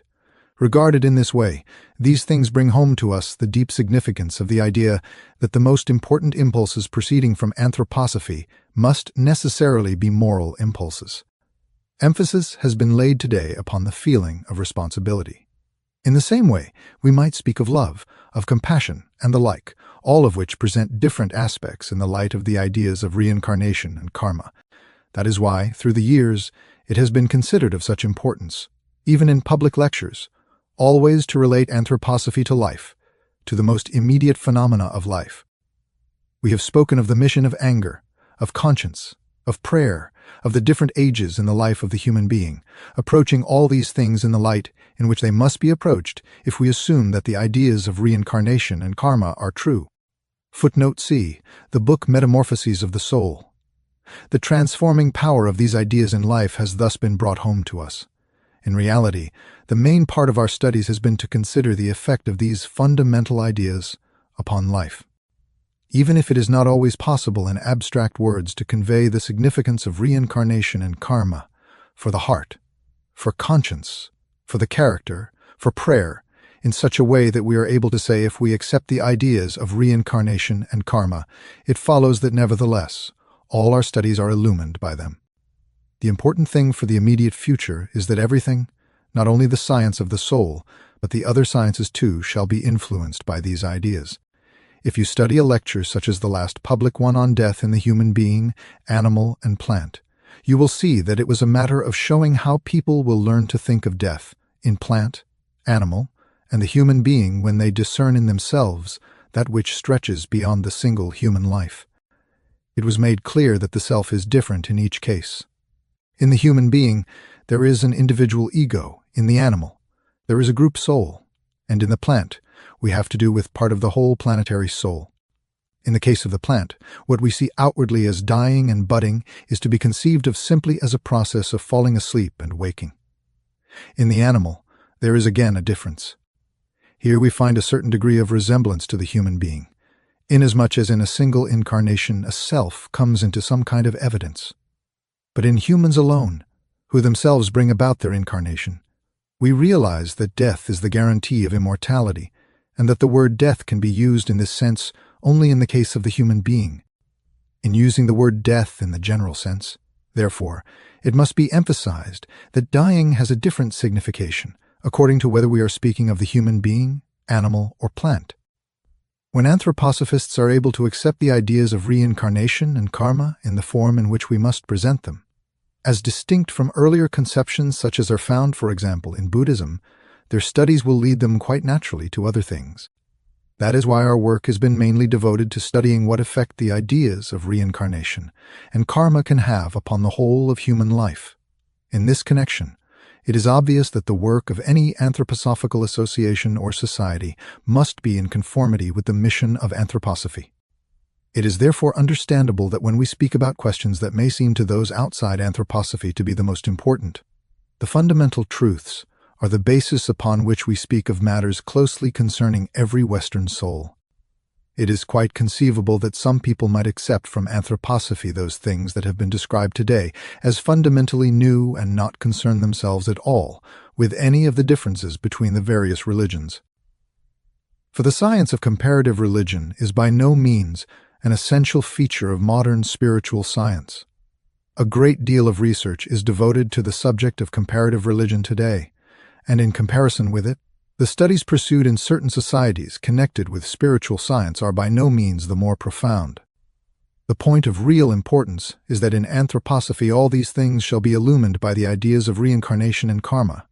In another connection still, the feeling of responsibility will be essentially enhanced under the influence of these ideas. If we consider what has been said today about blood relationships and companions once freely chosen by ourselves, a certain antithesis comes into evidence. What in one life is the most inward and intimate impulse is in the next life the most outwardly manifest. When in one incarnation our deepest feelings of affection go out to certain human beings, we are preparing an outer relationship for another incarnation, a blood relationship maybe. The same principle applies in another sphere. The way in which we think about some matter that may seem to us devoid of reality in one incarnation will be the most determinative factor in the impulses of the next. The quality of our thinking, whether we approach a truth lightly or try to verify it by every means at our command, whether we have a sense for truth or a tendency to fanaticism, all this, as the result of assimilating the ideas of reincarnation and karma, will have a bearing upon our evolution. What is hidden within our being in the present incarnation will be most in evidence in the next. A person who tells many untruths or is inclined to take things superficially will be a thoughtless character in the next or a later incarnation. For what we think, how we think, what attitude we have to truth, in other words, what we are inwardly in this incarnation will be the standard of our conduct in the next. If, for example, in this incarnation we too hastily form a derogatory judgment of someone, who if really put to the test might prove to be a good or even a moderately good person, and we carry this thought through life, we shall become unbearable, quarrelsome people in the next incarnation. Here is another illustration of the importance of widening and intensifying the moral element in the soul. It is very important that special attention should be paid to these things, and that we should realize the significance of taking into our very soul what is really new, together with everything else, that with the ideas of reincarnation and karma penetrates as a revitalizing impulse into the spiritual development of the present age. My aim has been to bring home to you the importance of reflecting upon what constitutes the fundamentally new element in anthroposophy. This, of course, does not mean that an anthroposophical society is one that believes in reincarnation and karma. It means that just as an age was once ready to receive the Copernican theory of the universe, so is our own age ready for the ideas of reincarnation and karma to be brought into the general consciousness of humanity. And what is destined to happen in the course of evolution will happen, no matter what powers rise up against it. When reincarnation and karma are truly understood, everything else follows of itself in the light of these truths. It is certainly useful to have considered the fundamental distinction between those who are interested in anthroposophy and those who oppose it. The distinction does not really lie in the acceptance of a higher world, but in the way thoughts and conceptions change in the light of the ideas of reincarnation and karma. And so today we have been studying something that may be regarded as the essential kernel of anthroposophical thought, the end of Lecture 5 and the end of the collection of lectures by Rudolf Steiner entitled Reincarnation and Karma, Two Fundamental Truths of Human Existence.